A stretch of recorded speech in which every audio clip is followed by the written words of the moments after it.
Assalamualaikum warahmatullahi wabarakatuh. Bismillahirrahmanirrahim. Nahmaduka ya ghafuru ya syakuru. Mashalli wa sallim barik ala sayyidina maulana Muhammadin wa ala alihi wa sahbihi asma'in nama ba'du. Pernah ada orang hartanya itu habis karena ngobati ibunya. Terus datang ke saya, dia sumpek karena hartanya habis ngobati ibunya. Terus dia bilang, Gus, saya ini sekarang sudah miskin karena ibu saya sakit dan harta saya habis untuk ngobati ibu saya. Terus tak guyoni sama saya. Kon kepen pinter apa kepen goblok? Kepen pinter Gus. Ingin pinter apa ingin goblok? Katanya ingin pinter. Kalau ingin pinter bahasanya jangan gitu. Harta kamu itu masih di akhirat karena habis untuk ngobati ibu. Bayangkan kalau habis untuk maksiat itu habis betul. Terus dia mulai syukur. Alhamdulillah Gus. Harta saya habis secara heroik karena untuk mengobati apa ibu. Sudah pinter dia. Akhirnya miskin sampai sekarang ya tetap pede saja karena masih punya tabungan di akhirat. Dan itu saya terinspirasi oleh ilmu juga. Jadi dulu Sayyidah Aisyah itu pernah nyimpan sepotong daging kambing, disimpan untuk dimakan beliau, karena beliau mau iftar ya, mau buka atau apa. Singkat cerita, karena bawaan keluarga Nabi itu sakhok, ada orang minta dikasihkan. Suatu saat akhirnya kan habis, terus Nabi tanya, yang daging tadi di mana? Habis. Terus Nabi cara menjelaskan itu indah sekali. Harta kamu itu baju yang kamu pakai, nanti ya rusak. Yang kamu makan, nanti ya ke WC. Wa tasaddaqta fa abqaita. Memang di semua riwayat itu pakai dhamir mukhatab mudzakkar. Meskipun asal-usul riwayat itu untuk Sayyidah Aisyah. Karena untuk umum. Yang kamu sedekahkan tuh yang masih. Kamu jangan bilang kamu sedekahkan tuh yang habis. Yang kamu sedekahkan tuh yang masih. Misalnya saya punya uang 1 miliar misalnya. Terus pernah tak sedekahkan ke fakir miskin atau ke kiai atau ke pondok 100 juta. Itu yang mesti masih, karena kadung di luar kekuasaan kita. Kadung lillahi ta'ala. Justru yang masih itu yang potensi nanti untuk hal-hal yang kurang positif. Semenjak itu orang sedekah itu begitu entengnya, karena itu yang masih. Ya tapi tentu sarannya yang tepat ya. Saya sekarang sering kampanye sedekah tepat. Karena misalnya sering saya itu didatangi orang kaya. Sudah dapat gratisan gerutu itu geremeng. Nah ini kita sudah pakai buminya Allah itu gratis, pakai airnya ya gratis, pakai oksigen ya gratis.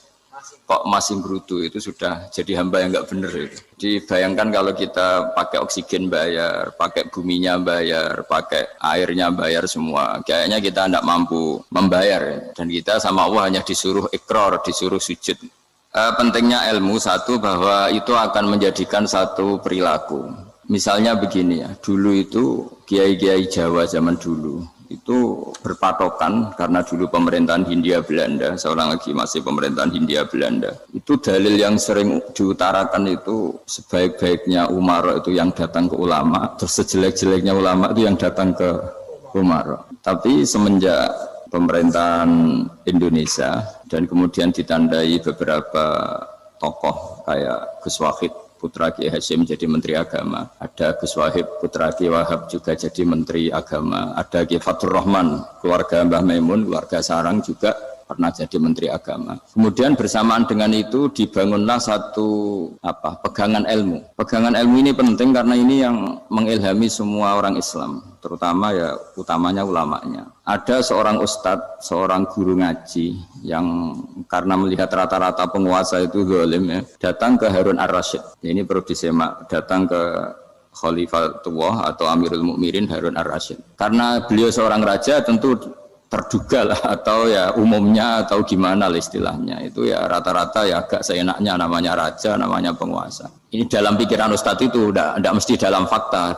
Kemudian si ustadz itu matur, ya Amirul Mukminin inni nasihun lak famusyaddidun alaika fala tajidanna fi nafsika syai'an. Saya ini mau nasihati Anda, kemudian saya cara nasihati itu keras, tolong jangan dimasukkan hati. Dia bilang famusyaddidun alaika, saya nanti kalau nasihati itu keras sekali, tolong dimaklumi, karena ini penting, karena Anda harus dinasihati secara keras. Tapi sebelum nasihat itu diutarakan, kata Harun Ar-Rasyid, karena beliau Bani Abbas dan beliau orang alim, termasuk muridnya Imam Malik, kata Harun Ar-Rasyid, uskut, kamu diam Ustaz. Inna Allaha ta'ala arsala man huwa khairun minka ila man huwa syarrun minni wa ma'adhalika yaqulu Allahu ta'ala faqula lahu qawlan layyinal la'allahu yatadzakkaru aw yakhsha. Jadi ini sekaligus etika dan norma ya bagi semua dai di Indonesia dan semua kita. Wahai Ustadz kamu diam. Allah Ta'ala itu ngutus orang yang lebih baik ketimbang kamu, yaitu Nabi Musa, ke orang yang lebih jelek ketimbang saya, yaitu ke Fir'aun. Itu saja harus pakai etika faqula lahu qawlan layyinan. Kamu harus ngomong yang halus. Jadi intinya ini Harun ar-Rasyid komplain. Kamu itu kalau jadi Ustadz ngaji kira-kira gitu. Jadi betapa baiknya orang dulu memahami Quran. Jadi Quran itu dibaca, kemudian kita mungkin baca terus jadi cerita, mungkin ada yang baca jadi perilaku, ada yang baca kemudian itu mengilhami, membentuk. Nah kira-kira itulah yang membentuk kiai-kiai alim di NU, di beberapa pesantren maupun orang-orang alim di luar NU. Asal ngajinya dan bacanya seperti kita, pasti seperti itu. Karena cara berpikir tadi. Sudah, jadi akhirnya si Ustadz tadi keluar dan minta maaf, anta a'lamu minni, ternyata engkau lebih alim ketimbang saya. Jadi kalimat famusyaddidun alika, saya akan keras cara memberi nasihat, itu yang diket, yang dipotong, yang dibatalkan atau yang diralat oleh Khalifatul Harun ar-Rasyid. Yaitu dikatakan innallaha ta'ala arsala man huwa khairun minka ila man huwa syarrun minni. Yaitu Allah mengutus orang yang lebih baik ketimbang kamu, yaitu Nabi Musa, ke orang yang lebih jelek ketimbang saya, yaitu Fir'aun. Itu pun harus faqula lahu qawlan layyinan. Cara berdakwah harus dengan kata-kata yang halus, yang lembut, yang indah. Dan dengan kata-kata itu diharapkan la'allahu yatadzakkaru aw yakhsha. Semoga yang didakwai menjadi ingat. Sehingga dengan kemampuan ilmiah seperti ini menjadi pegangan bersama bahwa kita sebagai dai atau sebagai tetangga atau sebagai sama-sama warga Indonesia, bawaan kita memang harus faqula lahu qawlan layyinan la'allahu yatadzakkaru aw yakhsha. Kemudian dalam disiplin ilmu yang lain, halus itu tidak kuat. Angin itu ya halus, tapi kalau di manage itu jadi kekuatan yang dahsyat. Begitu juga air dan sebagainya.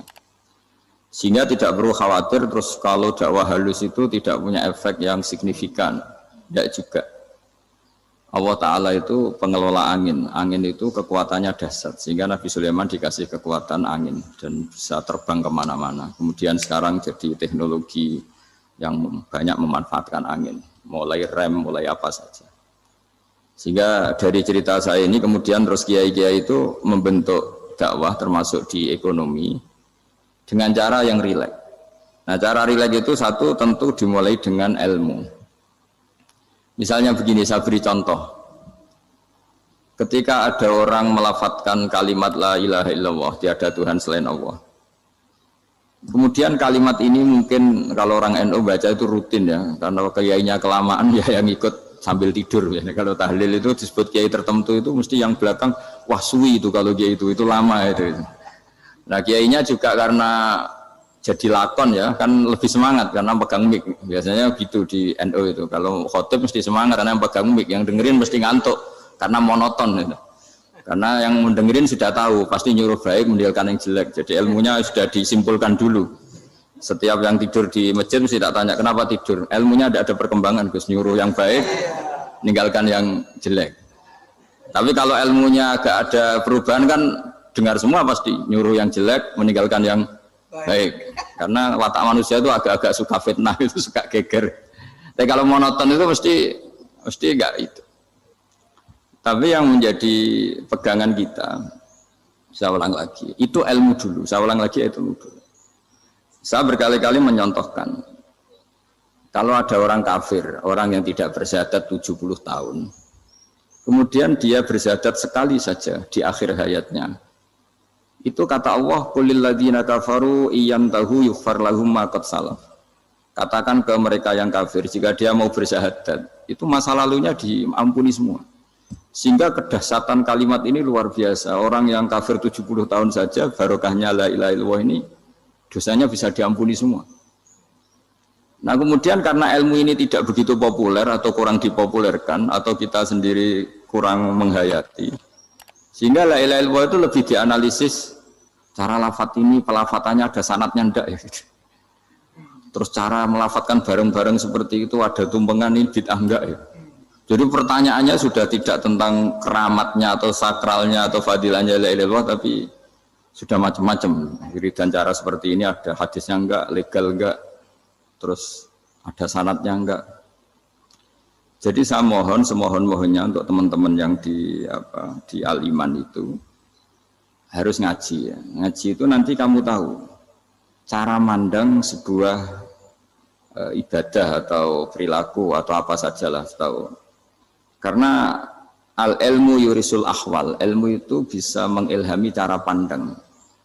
Dulu yaitu saya ulang lagi, ketika zaman Hindia Belanda, karena pemerintahnya Hindia Belanda itu ulama-ulama keras sekali, sejelek-jeleknya ulama itu yang datang ke Umaro.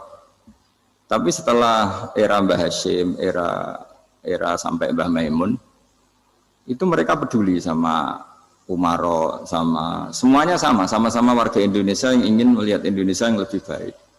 Sehingga banyak, ya kakak saya sendiri pernah wakil bupati, terus putra Mbah Maimun wakil gubernur. Ini teman saya Kiai Hafid ya bupati.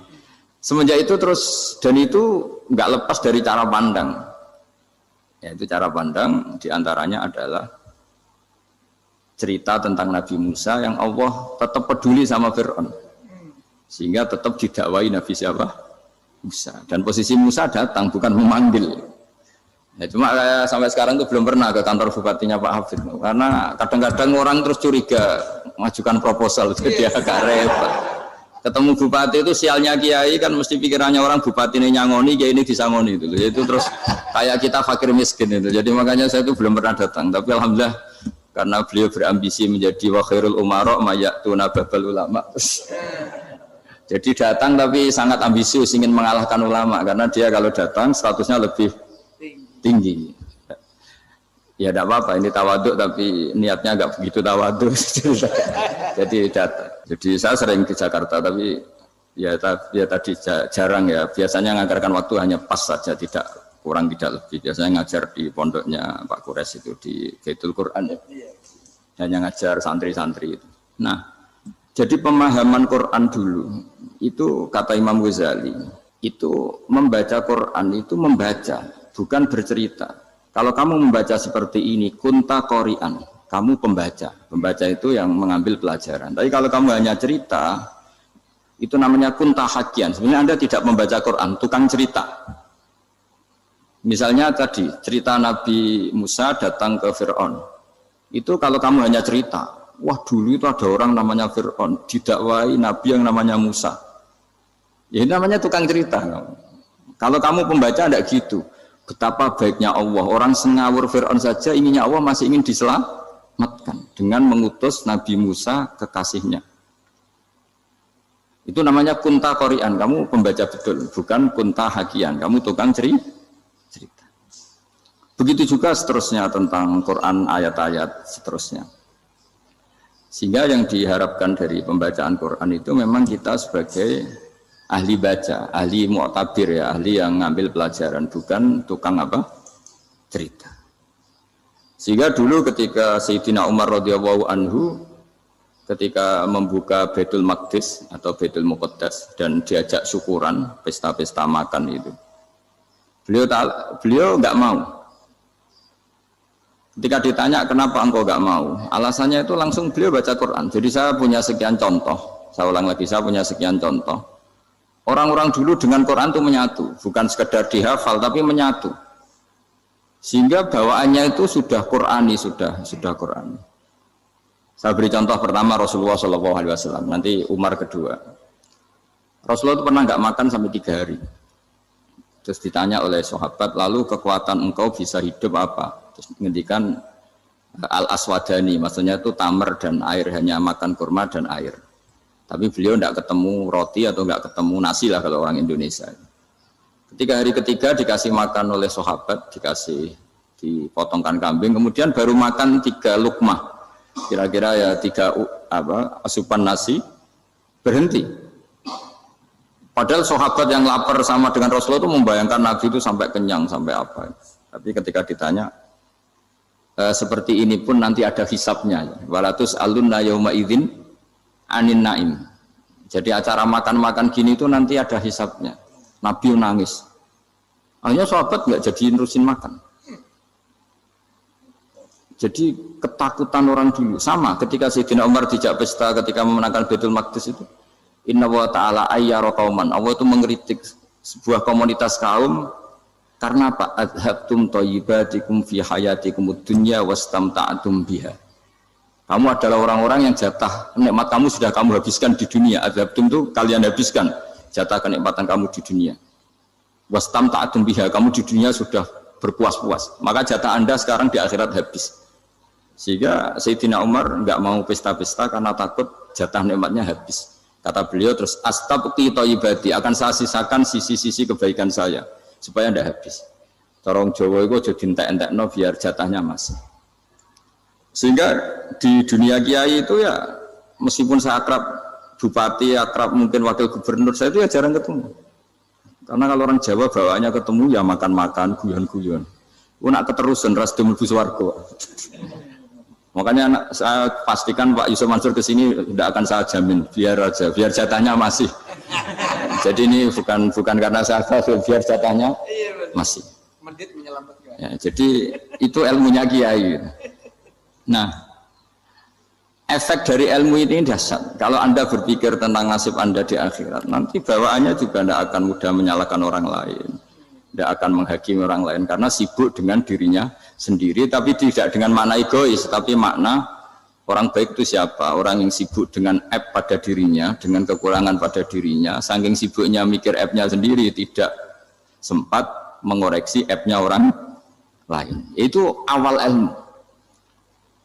Ilmu itu tidak dimulai dari larangan. Kalau larangan karuan, tidak termasuk ahli surga, orang yang suka mengadu domba, tidak termasuk orang baik yang cari kesalahan orang lain. Itu namanya pelarangan. Tapi ilmu itu di atas nahi, di atas pelarangan itu. Kamu punya kesadaran bahwa kamu itu yang penting selamat dulu, jangan memikirkan orang lain. Dengan makna bukan egois, tapi dengan makna supaya tidak menyalahkan apa? Orang lain. Nah, saya termasuk ya boleh dikatakan kiai lah, yang paling fanatik bahwa semuanya itu harus dimulai dari ilmu. Ya saya ulang lagi, dimulai dari ilmu. Nah, dari sini kemudian saya berharap Indonesia menjadi damai, menjadi baik. Itu bukan karena kita baik-baik banget, ya tidak mungkin kita ada nabi, tapi karena sudah sibuk dengan memikirkan kesalahan diri sendiri. Sehingga misalnya kita baca Quran, Rabbana dzalamna anfusana, lalu kita langsung ingat betapa hubungan kita dengan Allah itu harus ikrar dulu, merasa zalim dulu, merasa salah dulu. Nah, kalau semua orang merasa salah di depan Allah itu mesti bawaannya agak mudah menyalahkan orang lain, karena kita bilang Rabbana dzalamna anfusana.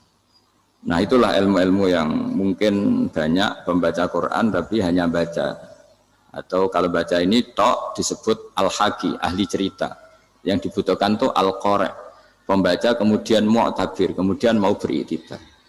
Seperti yang dilakukan tadi Harun Ar-Rasyid tadi. Inna wa ta'ala arsala man huwa khairun minka ila man huwa syarrun minni. Wa ma'adzalika yaqulu wa ta'ala faqula lahu qaulal layyin. Ini kamu tidak usah memaksakan musyaddid keras sama saya, karena Allah Ta'ala telah mengutus orang lebih baik ketimbang kamu, yaitu Nabi Musa, ke orang yang lebih jelek ketimbang saya, yaitu Fir'aun. Itu saja harus beretika. Faqula lahu qawlan layyinan la'allahu yatadzakkaru aw yakhsha. Dan alhamdulillah bawaan kita sebagai orang timur atau orang Jawa itu kalau mau ngandani orang itu halus sekali. Di antara bentuk kehalusan kata-kata diceritakan di ayat lain ketika Nabi Musa ketemu Fir'aun. Dawuhnya begini, fakul apa itu yang di juz 30 yang juz di juz 30 ini yang bagian dari, kan tadi hanya fakul lahu qaulal layyinan. Lahu qaulal layyinan itu bentuknya apa? Ya, bentuknya apa? Itu Nabi Musa disuruh ngendikan sama Fir'aun. Apakah kamu mau saya nasihati? Fakul halaka ila antazakka. Hal laka itu pilihan, hal itu istifham, laka itu otoritatif. Jadi betapa santonya kalimat itu, fakul hal laka ila antazakka. Jadi kalau dimaknani model Pak Hafid, model saya ngaji di sarang itu, hal laka onoto iku kedue siro, berhak bagi kamu, berhak bagi anda, apakah anda berhak loh mendapat nasihat supaya anda jadi orang yang lebih baik. Hal laka ila antazakka. Jadi tidak kalimat perintah, tapi kalimat pilihan. Apa engkau mau saya beri nasihat? Wahdiyaka ila rabbika fatakhsha. Dan saya beritahu kamu tentang Tuhan dan kemudian kamu menjadi orang yang baik, fatakhsha, orang yang punya khasyah, punya. Jadi kayak apa kalimatnya itu? Napa jenengan kersa? Itu kalau orang Jogja, orang-orang daerah-daerah yang berada nyugui tamu itu kan ayo makan-makan, itu kan kayak tamunya itu kelaparan. Masa Pak Yusuf Mansur kelaparan? Tidak mungkin kan. Masa Ustaz terkenal kelaparan kan tidak mungkin itu. Monggo napa jenengan ngersakno. Karena bisa saja tamunya itu tidak kersa, mungkin karena darah tinggi, mungkin karena takut dianggap fakir miskin, macam-macam kan orang enggak. Itu kalimatnya itu halaka ila anta zakka. Kayak apa indahnya dakwah. Halaka ila anta zakka. Itu ada kata laka itu ya terserah jenengan mau enggak. Wa ahdiyaka ila rabbika fatakhsha. Nah, itu yang disebut membaca. Kunta qori'an la hakian. Anda benar-benar membaca Quran, bukan sekedar penceri. Nah, kemudian ini yang terakhir saya juga baru sebenarnya saya itu nggak pernah bilang sanggup itu, tapi Pak Ustadz Zakaria itu GR terus. Sampai tadi pagi itu saya belum tahu kalau ada acara ini. Ya karena saya kiai, jadi kalau kiai itu kan ingatnya sama Allah aja. Kalau sama manusia itu rontok-rontok lali gitu. Itu bukan memaksa, ya memang lupa. Sejauh mana sih pentingnya manusia kan tidak penting cara ilmu tasawuf itu. Tapi karena ini titipan Rasulullah SAW terus menjadi penting kan. Dititipi umat kayak jenengan itu yang ya sudah ngaji ngatur kiai ribet itu. Kiai ini biasa ngaji kan, kiainya yang ngatur, santri ini enggak. Pak Yai ngaji tanggal ini jam ini. Itu kan mengabaikan semua aktivitas kiai. Padahal jam ini mungkin saya punya jam, mungkin jalan-jalan atau ngaji atau mutolaah atau munajat. Gara-gara Pak Zakaria ini kan terus Mas Tamam ini yang provokasi. Harus ngaji di jam ini, tema ini. Saya itu kalau ngaji ditentukan tema itu, ini memang saya agak keras di bab ini. Itu kayak ibarat gini loh.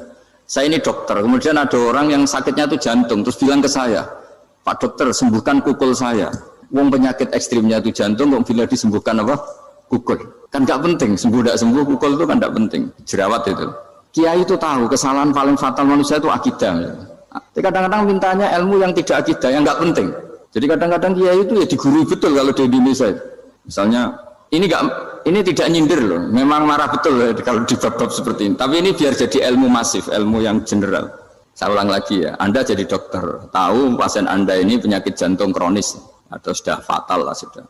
Terus orang itu bilang, Pak Yai, itu Pak dokter, tolong obati kulit saya supaya tidak jerawatan. Kamu bilang ini orang aneh enggak? Aneh kan? Nah, kiai juga gitu. Saya sering itu ada orang mau haji gitu, Gus doain saya jadi haji mabrur. Pernah belajar haji Pak? Dereng Mas.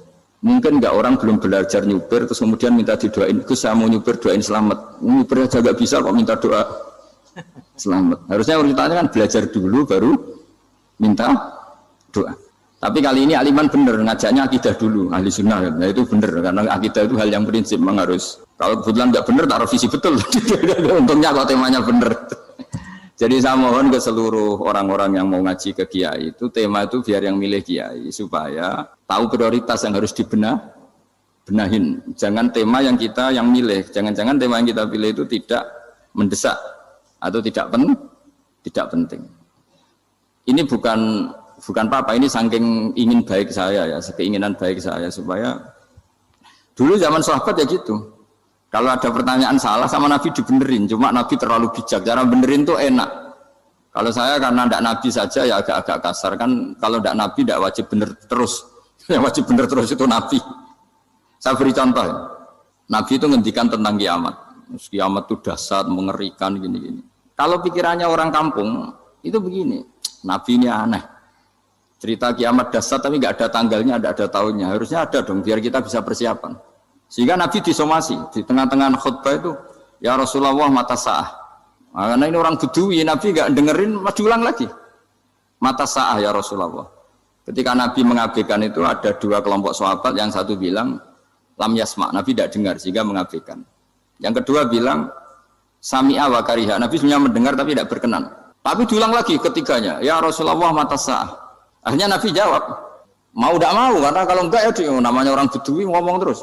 Nabi balik tanya, ya karena cara berpikir dia kalau kiamat itu jelas kapannya kan bisa persiapan gitu. Paling enggak pas mau kiamat terus pas ngaji Quran, apa kan bisa persiapan.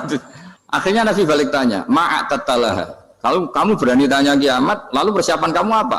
Ya, terus orang itu bilang masyhur itu, ma'adatullah kabiro sholatin wala siyamin wala kada wa kada walakinni uhibbuka. Saya sebenarnya tidak punya persiapan ya Rasulullah, cuma persiapan banyak puasa ya enggak, banyak sholat enggak, tapi saya mencintai engkau. Masyhur itu jadi hadis paling legenda, almar'u ma'aman ahabba. Sebagian disebut anta ma'aman ahbabta. Ini kata semua sahabat yang di masjid. Si Bedui ini orang paling dibenci sahabat karena mengganggu Nabi saat khutbah. Tapi akhirnya ini menjadi orang paling dicintai sahabat karena barokahnya itu hadis itu keluar secara terbuka. Almar'u ma'aman ahabba. Sebagian riwayat yuhsyarul mar'u ma'aman ahabba. Nanti orang akan sowan sama Allah bersama orang yang mereka cintai. Itu sahabat-sahabat fama farihu ba'dal Islam farahahum biadal hadis. Mereka tidak pernah senang setelah masuk Islam sesenang hadis ini. Karena kita tidak perlu soleh-soleh banget, cukup nyintai orang apa? Soleh gitu. Makanya saya sekali bilang itu ya, kadang-kadang saya jadi orang alim itu ya rugi. Ruginya tadi. Misalnya untuk menjadi orang alim kan harus hafal Quran, ngaji Bukhari, Muslim, Ikhya. Ternyata pengumuman kedua orang nggak bisa apa-apa. Gelombang kedua, para pecinta. Waduh, itu kan repot. Ya. Jadi kita yang jadi orang alim susahnya bukan main. Ternyata disaingi pengumuman kedua. Dan para pecintanya, wah itu kan akhirnya ketemu orang-orang nggak jelas tadi. Nah itu ya termasuk farah dalam Islam, farhatul aibin. Jadi senang itu di Islam itu ibadah. Ya kul bi fadlillah wa bi rahmati fa bidzalika falyafrahu. Senang itu diperintahkan Allah. Saya itu sering di kamar, kadang itu nyun sewu kayak gatelan gitu, apa itu. Ya agak kukur-kukur terus merengut saja malu. Malu saya itu dilihat Allah kok kayak agak ridho itu malu. Ya kayak tadi lah, kamu dikasih rumah gratis, kemudian pas yang ngasih datang kamu kelihatan cemberut, itu yang ngasih kan mangkel. Jadi dikasih gratis masih cemberut. Sama hubungan kita dengan Allah itu semuanya dikasih gratis. Makanya tabassum, senyum itu ibadah. Kita yang nekuni ilmu hadis. Betapa hebatnya Nabi ngendikan, kalau kamu tidak bisa ibadah yang berat-berat, cukup ibadah senyum. Kadang ngendikan tol kauti wajin, kamu cukup berwajah yang indah, yang menyenangkan. Tabassum, senyum. Kalau kamu tidak bisa membalas jasanya orang yang ngasih, minimal kamu senyum, minimal kamu kelihatan senang. Gitu. Makanya senang itu sudah ibadah. Dan sekarang orang untuk senang saja susah. Karena bawaannya nuntut orang lain supaya kayak keinginan dia, bawaannya nuntut, ya ribet. Kalau gitu ya ribet. Makanya saya bilang al ilmu yurisul ahwal. Ilmu itu diperkuat. Nanti yurisul ahwal. Ilmu itu akan membentuk Anda. Dulu beberapa raja itu ya mau luhur karena jadi raja. Punya apa saja. Tapi punya penasihat ulama. Itu nasihat itu sederhana. Ada seorang raja tanya ke kiai, gimana dengan semua kerajaan saya? Wah, padahal dia punya apa saja. Jenengan miskin sekali. Itu kerajaan seluas ini. Kok bisa aja? Terus ditanya sama si ulama tadi, andaikan Anda di padang pasir, kemudian kalau tidak minum segelas air itu mati, apakah Anda akan membeli segelas air ini dengan semua kerajaan Anda? Oh iya, pasti apapun saya lakukan untuk mendapat satu gelas air. Terus la tafrah bimulkin la yusawi syarbatama'in. Kamu jangan bangga dengan kerajaan yang nilainya itu enggak sebanding dengan segelas apa? Air. Akhirnya raja itu mikir, saya tidak jadi raja bisa hidup, tapi kalau nggak minum air mati. Berarti penting satu gelas air. Akhirnya lama-kelamaan ini anggap kerajaan itu biasa, ternyata nggak sepenting segelas air. Ya seperti kita lah, misalnya orang nggak punya alpat itu tidak malu, tapi kalau nggak punya celana itu malu. Kamu mau punya alpat tapi nggak punya celana? Kan nggak mau. Yaitu ilmu itu yurisul akhwal. Ilmu akan melahirkan satu perilaku. Jadi kalau ilmu Anda mantap, pasti syukurnya juga mantap. Gitu. Ya makanya saya termasuk kiai yang selalu mendorong pentingnya ilmu. Bahkan kata Sufyan Ats-Tsauri ngendikan saking pentingnya ilmu ada kata fa'lam annahu la ilaha illallah, dimulai kata fa'lam. Dan saking pentingnya ilmu itu setiap nabi itu status permanennya itu hanya satu, mengajar. Rabbana wab'ats fihim rasulam minhum yatlu 'alaihim ayatik, membacakan ayat-ayat Allah sampai wa yu'allimuhumul kitab, mengajarkan kitab wal hikmah. Bahkan Allah sendiri wasofa dzatahul 'aliyah bi annahu al-muallim. Yaitu Allah ngendikan Ar-Rahmanu 'allamal Qur'an. Jadi betapa hebatnya pengajar. Allah sendiri mensifati dirinya itu Ar-Rahmanu 'allamal Qur'an. Allah itu Maha Rahman yang mengajarkan Quran. Di surat Iqra juga disebutkan Iqra wa rabbukal akram alladzi 'allama bil qalam. Jadi Allah mensifati dirinya sebagai pengajar. Kayak apa pentingnya mengajar? Karena al-ilmu yurisul ahwal. Ilmu ini melahirkan satu sikap. Pernah ada orang hartanya itu habis karena ngobati ibunya. Terus datang ke saya, dia sumpek karena hartanya habis ngobati ibunya. Terus dia bilang, Gus, saya ini sekarang sudah miskin karena ibu saya sakit dan harta saya habis untuk ngobati ibu saya. Terus tak guyoni sama saya. Kon kepen pinter apa kepen goblok? Kepen pinter Gus. Ingin pinter apa ingin goblok? Katanya ingin pinter. Kalau ingin pinter bahasanya jangan gitu. Harta kamu itu masih di akhirat karena habis untuk ngobati ibu. Bayangkan kalau habis untuk maksiat itu habis betul. Terus dia mulai syukur. Alhamdulillah Gus. Harta saya habis secara heroik karena untuk mengobati apa ibu. Sudah pinter dia. Akhirnya miskin sampai sekarang ya tetap pede saja karena masih punya tabungan di akhirat. Dan itu saya terinspirasi oleh ilmu juga. Jadi dulu Sayyidah Aisyah itu pernah nyimpan sepotong daging kambing, disimpan untuk dimakan beliau, karena beliau mau iftar ya, mau buka atau apa. Singkat cerita, karena bawaan keluarga Nabi itu sakhok, ada orang minta dikasihkan. Suatu saat akhirnya kan habis, terus Nabi tanya, yang daging tadi di mana? Habis. Terus Nabi cara menjelaskan itu indah sekali. Harta kamu itu baju yang kamu pakai nanti ya rusak, yang kamu makan nanti ya ke WC. Wa tasaddaqta fa abqaita. Memang di semua riwayat itu pakai dhamir mukhatab mudzakkar, meskipun asal usul riwayat itu untuk Sayyidah Aisyah karena untuk umum. Yang kamu sedekahkan tuh yang masih. Kamu jangan bilang kamu sedekahkan tuh yang habis, yang kamu sedekahkan tuh yang masih. Misalnya saya punya uang 1 miliar misalnya. Terus pernah tak sedekahkan ke fakir miskin atau ke kiai atau ke pondok 100 juta. Itu yang mesti masih, karena kadung di luar kekuasaan kita. Kadung lillahi ta'ala. Justru yang masih itu yang potensi nanti untuk hal-hal yang kurang positif. Semenjak itu orang sedekah itu begitu entengnya karena itu yang masih. Ya tapi tentu sarannya yang tepat ya. Saya sekarang sering kampanye sedekah tepat. Karena misalnya sering saya itu didatangi orang kaya. Gus, saya ini punya uang banyak, ingin punya masjid biar dipakai orang Jumatan.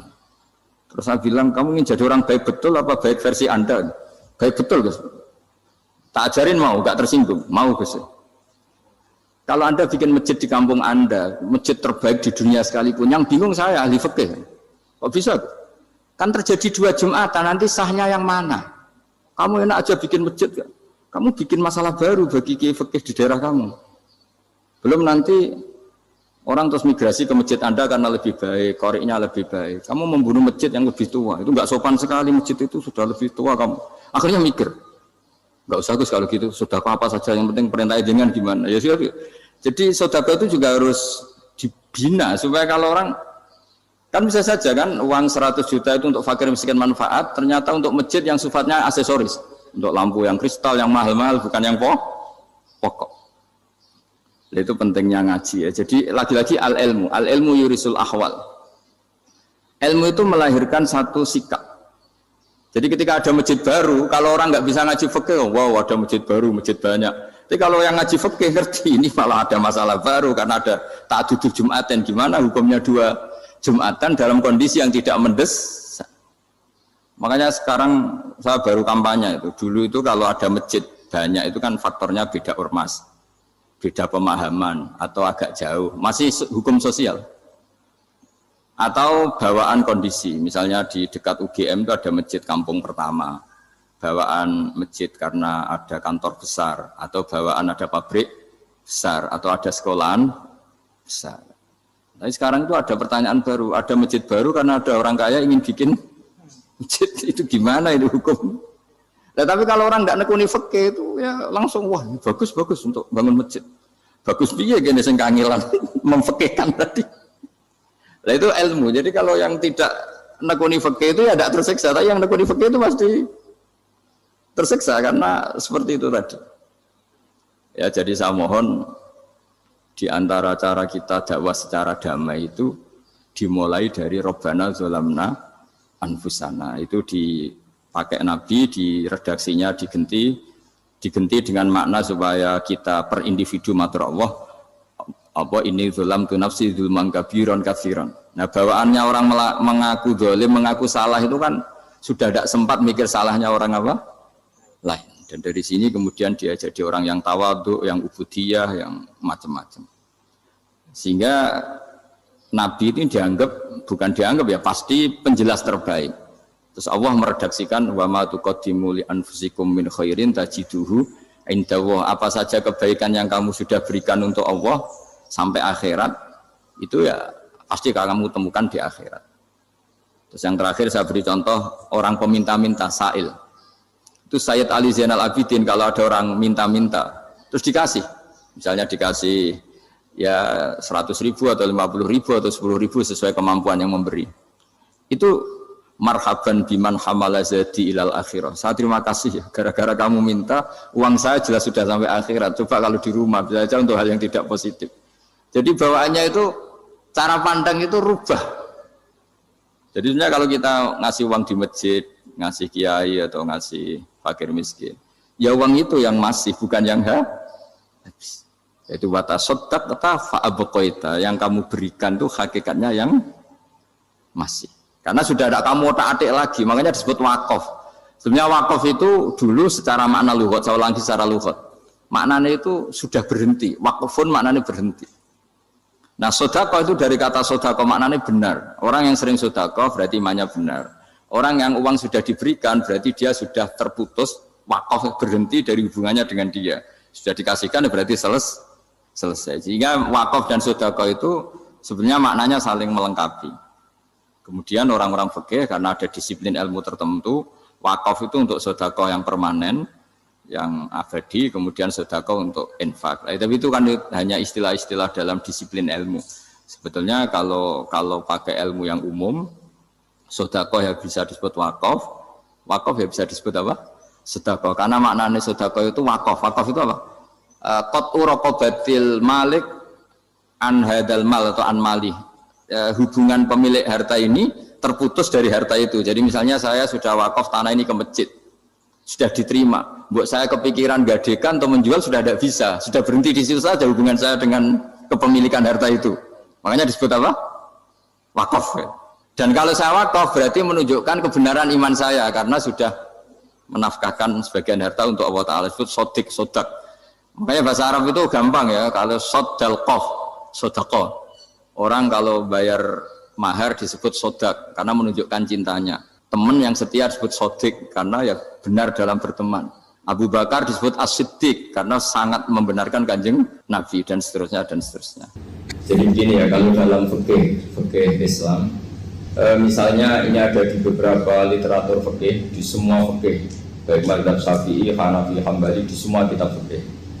Misalnya ada orang mau masuk Islam, terus konsultasi sama ustadz atau sama kiai, Pak saya mau masuk Islam, kamu nggak boleh ngambil sikap monggo ngeteh dulu, itu tidak boleh. Atau apalagi jajak ngobrol dulu, karena 5 menit kita mempersilahkan ngopi dulu itu artinya dianggap kita membiarkan dia dalam keadaan kafir 5 menit dan kita dianggap ikut tanggung jawab. Sehingga di bab ada ulama yang ngebabkan itu sampai di bab murtad. Termasuk murtad adalah orang yang dimintai mensyahadatkan non muslim kemudian disuruh ngopi dulu atau ngeteh. Karena dianggap pembiaran sekian menit masih berstatus kafir. Jadi ibaratnya gini ya, kalau kita mungkin baru bapak-bapak baru pakai celana pendek terus ada orang kecelakaan di jalan, saya tak pakai baju dulu, nanti baru kamu saya selamatkan. Itu kan naif. Kalau begitu saja naif, apalagi orang yang kafir kemudian pas mau minta disyahadatkan kita bilang monggo mandi-mandi dulu, ngeteh-ngeteh dulu. Berarti ada pembiaran sekian menit, dia masih berstatus. Artinya begini, kalau dia saat itu kok dimatikan oleh Israel berarti mati dalam status kafir. Dan kita ikut tanggung jawab karena harusnya bisa Islam andai kan kita mensyahadatkan saat itu juga. Jadi itu bab-bab yang dianggap ekstrim dalam kutubil fikih, bab-bab fikih. Makanya dalam kitab fikih Saya berkali-kali ada non muslim mau bersyahadat ke saya, itu saya bilang ke santri-santri saya, saat itu juga harus kamu ajarin meskipun pakai bahasa Indonesia. Yang penting status kafirnya apa? Iya. Baru setelah itu ada hukum sosial ya, mungkin kita nawarin teh atau kopi atau apa. Makanya di sini dibabkan bab seseorang harus tergesa-gesa atau bercepat-cepat atau ngambil sikap bergegas untuk melakukan kebaikan. Terus ayat kedua yang dipakai Sayyidina bin Abi Salam itu begini. Ketika Allah mensifati orang munafik, status orang munafik itu apa? Wa idza qamu ila sholati qamu kusala. Mereka kalau dipanggil untuk sholat, ya berangkat tapi kusala secara malas-malasan. Sehingga untuk menunjukkan kita loyal sama Allah itu ya paling tidak ada sikap di atas rata-rata ya. Makanya ada sa'i ya, lari-lari kecil, tawaf juga disunatkan ada lari-lari kecil, disebut ar-romal, romal itu lari-lari kecil untuk menunjukkan bahwa kita loyal sama Allah itu tidak sakobri cara Jawa.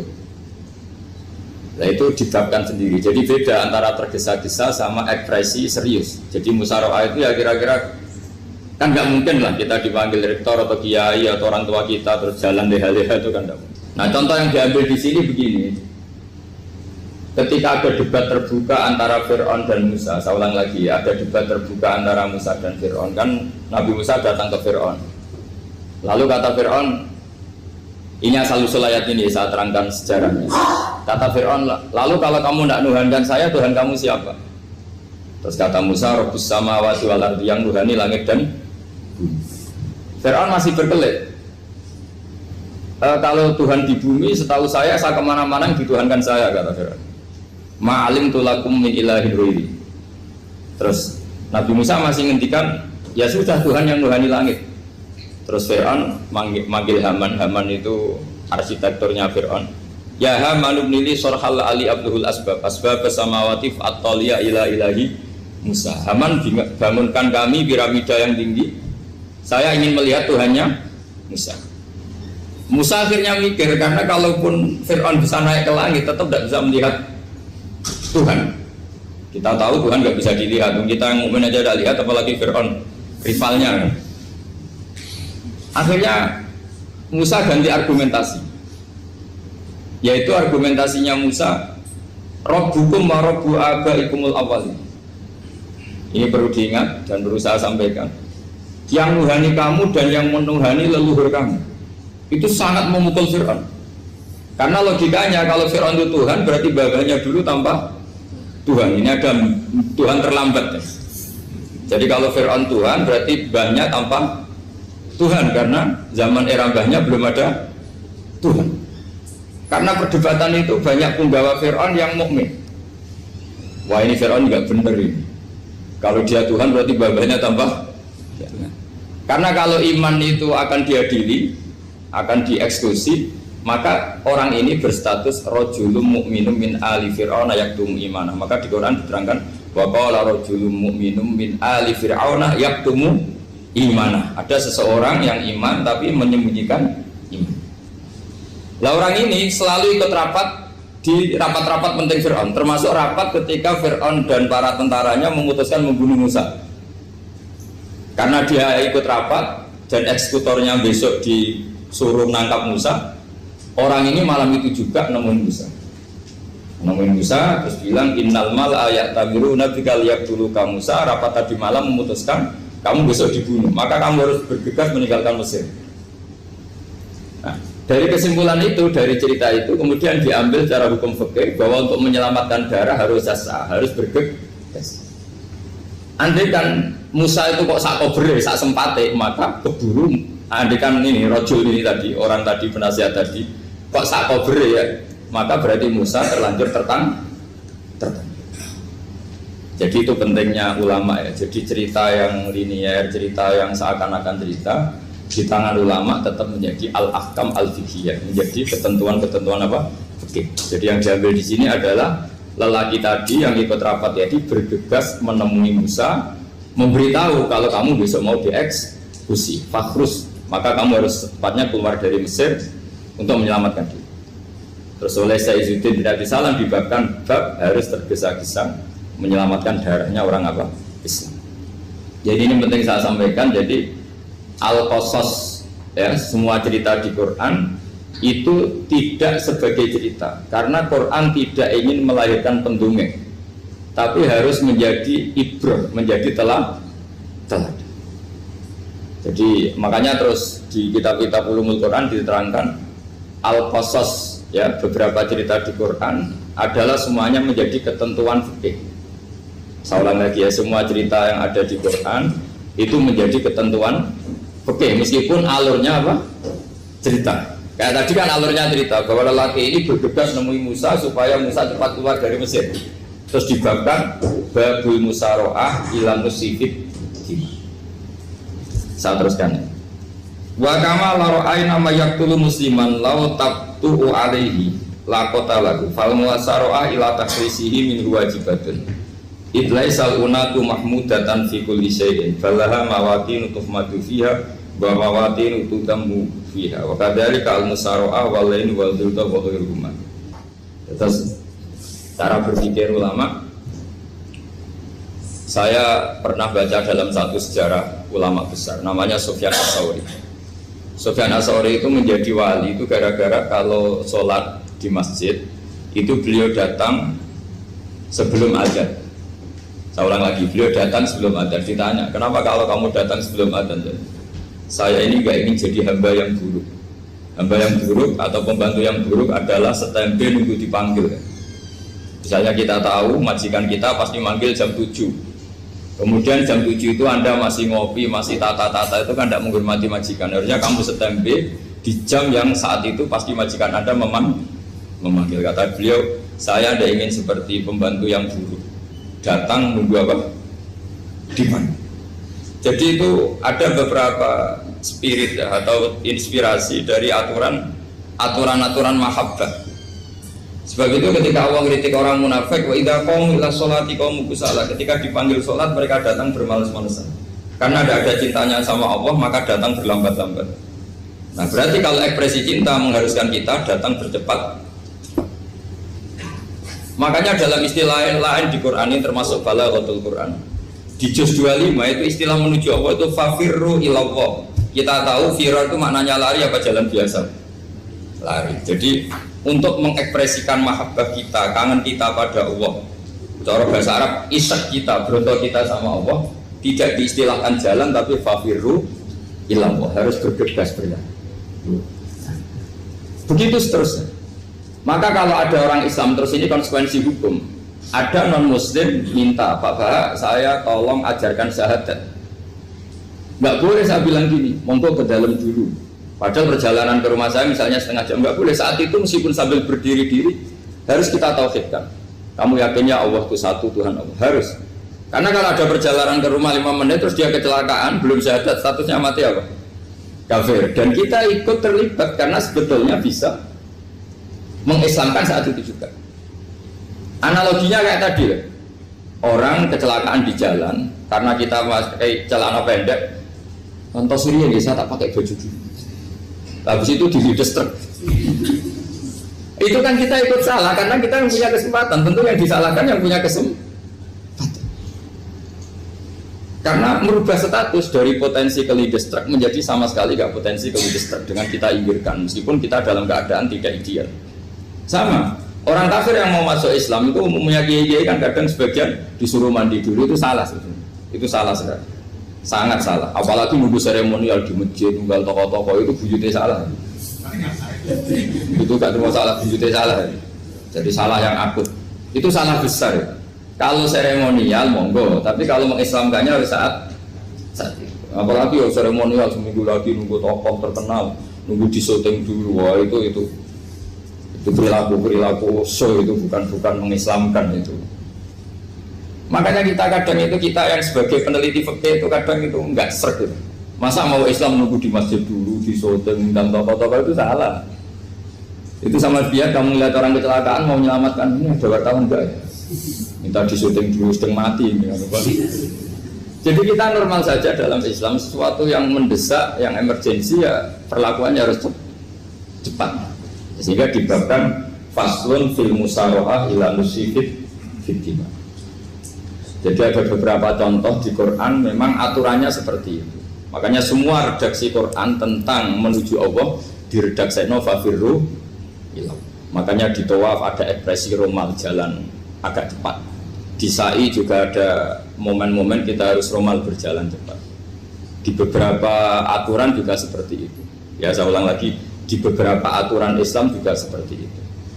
Nah sekarang efek di hukum haji.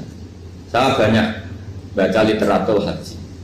Haji dalam aturan Islam itu wujuban tarofian, wajib yang tidak langsung mendesak. Kemudian semenjak ada fakta kita harus nunggu, daftar tunggu, itu kita sebagai ahli fikih itu gampang. Misalnya gini, saya umur 20 punya uang, sekarang berapa daftar? 25 juta ya.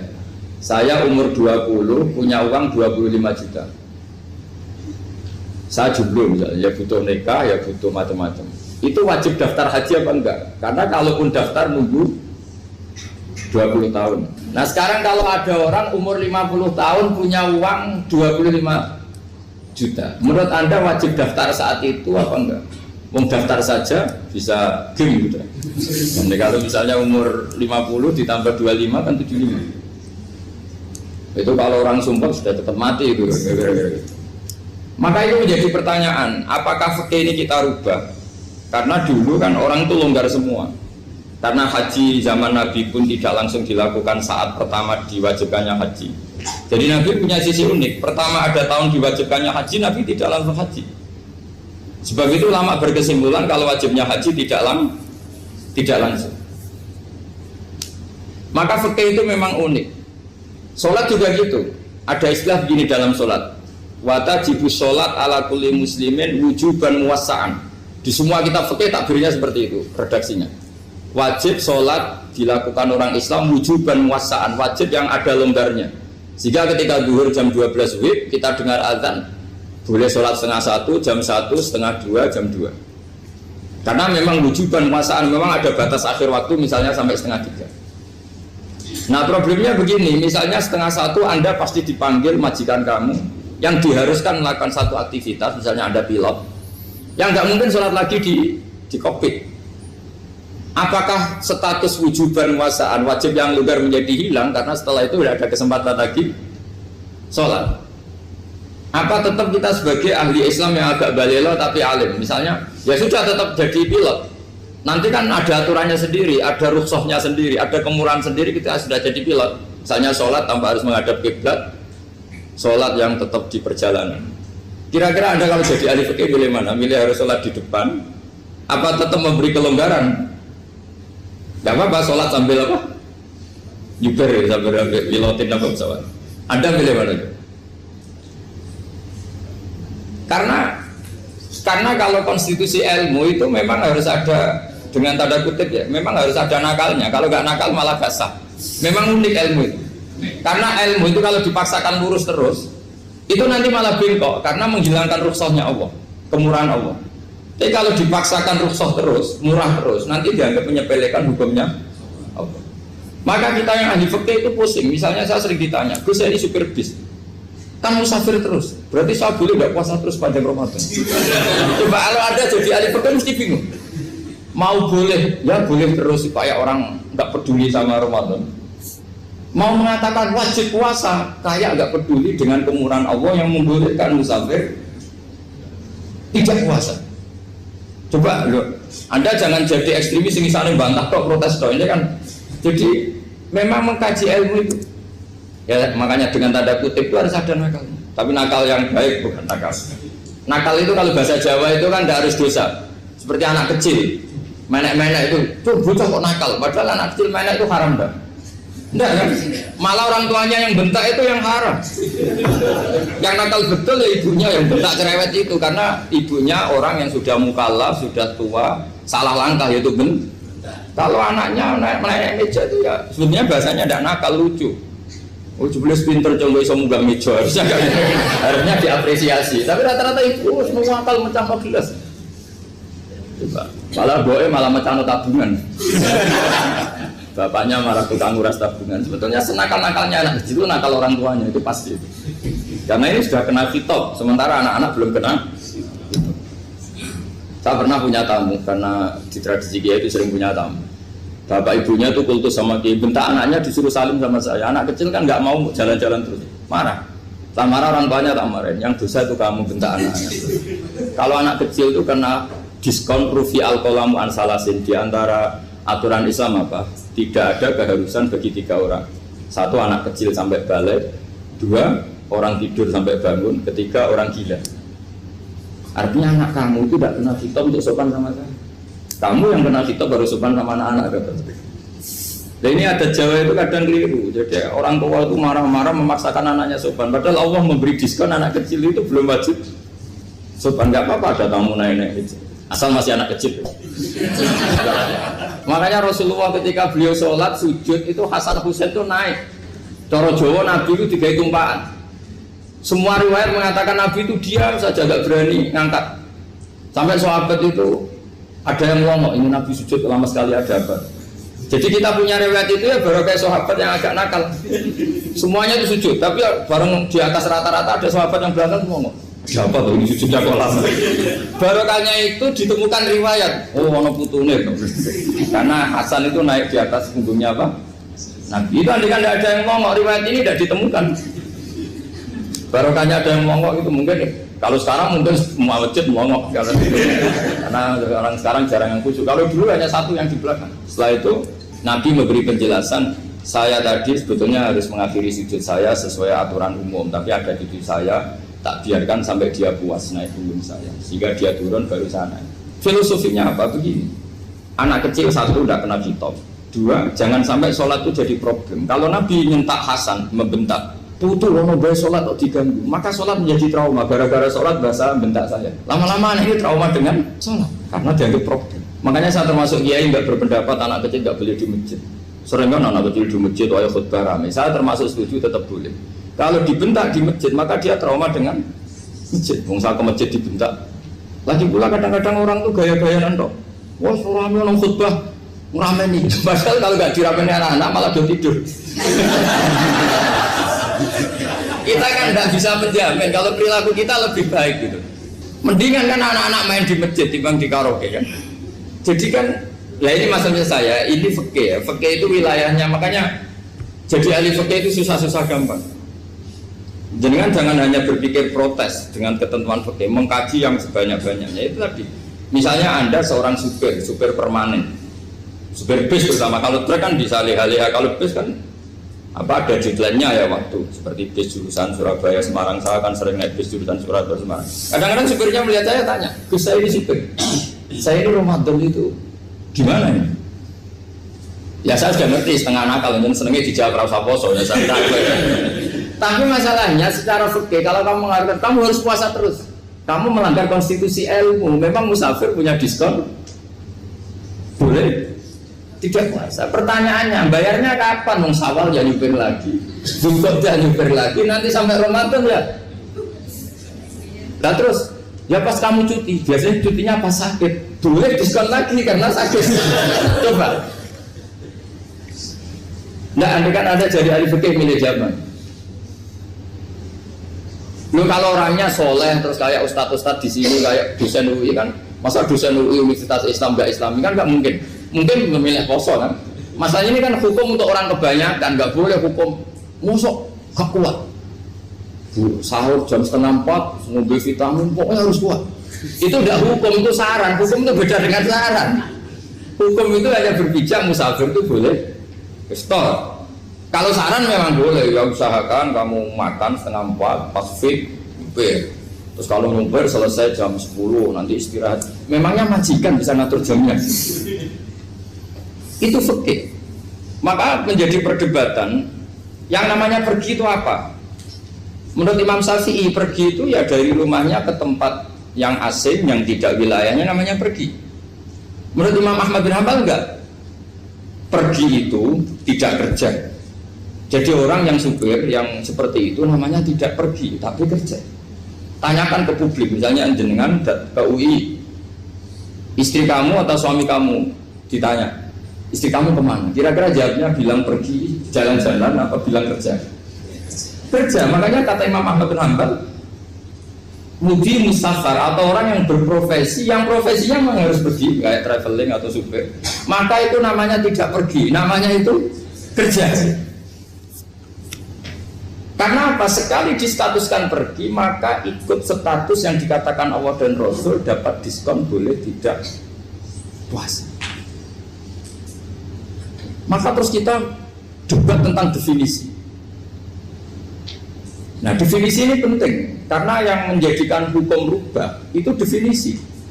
Misalnya gini, mbak ini ngaji saya, statusnya kalau pakai status saya ajnabi, orang lain bapak ajnabiyah, maka hukumnya saya melihat bapak ini haram karena statusnya ajnabi melihat ajnabiyah yang tidak mahram. Tapi kalau di fikih itu ada statusnya. Antara lelaki boleh muwajahah sama perempuan adalah satu untuk belajar, dua untuk muamalah, tiga untuk kesaksian, empat untuk pengobatan. Itu kan ada pengecualian. Sehingga statusnya sekarang Mbak itu belajar, apa ini melihat Gus Bah atau Gus Bah itu mengajar atau gimana, itu statusnya bisa rubah. Makanya kalau sebetulnya kalau kita marung di warung misalnya Padang, kita nggak pilah-pilah, kebetulan pelayannya perempuan itu masih bisa dipilah secara fikih. Saya muamalah marung, cuma kebetulan penjaganya. Tapi masalahnya Pak ini punya daftar penjaga yang cantik, masalah. Maka pertanyaannya itu marung ke situ demi marung apa demi melihat? Tidak jawab saja.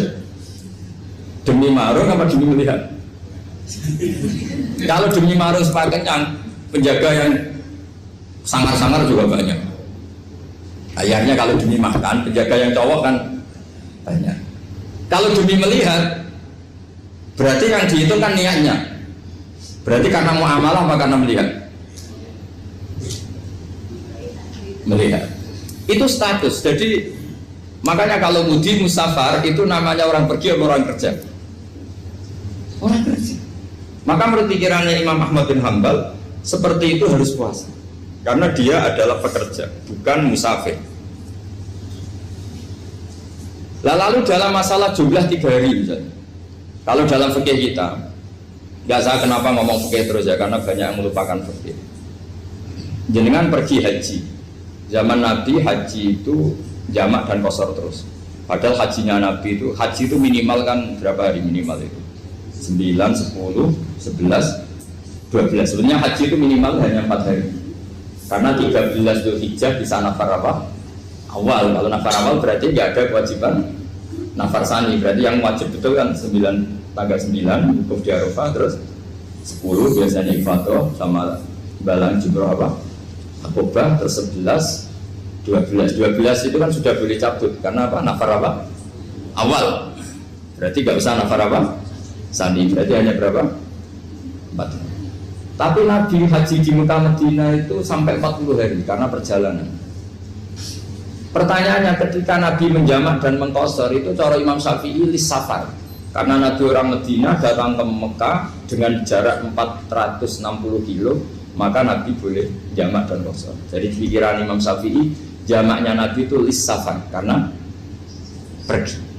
Cara pikiran Imam Malik enggak, jawabnya Nabi itu lin nusuk. Nabi menjamak sholat itu karena melakukan ibadah haji. Efeknya adalah orang Mekah kalau haji itu cara Imam Malik meskipun jaraknya dekat boleh apa? Boleh apa? Qashar, boleh jamak qashar. Lalu terus ada pertanyaan fikih lagi. Lalu jamak qashar itu karena pergi apa karena masyaqqah? Karena repot. Coba kalau sampean kira-kira jawab. Misalnya kita orang kaya bawa uang 1 miliar, naiknya Alphard, ada supirnya, ada ajudannya, pergi di jarak 100 kilo. Masyarakatnya kan tidak ada sama sekali, apalagi di tol kebetulan nggak macet. Kira-kira boleh jamak nggak?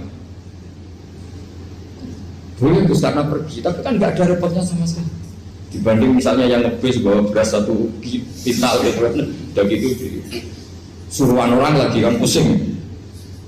Maka fikih ini untuk memberi hukum itu, kalau fikih itu menstatuskan dulu.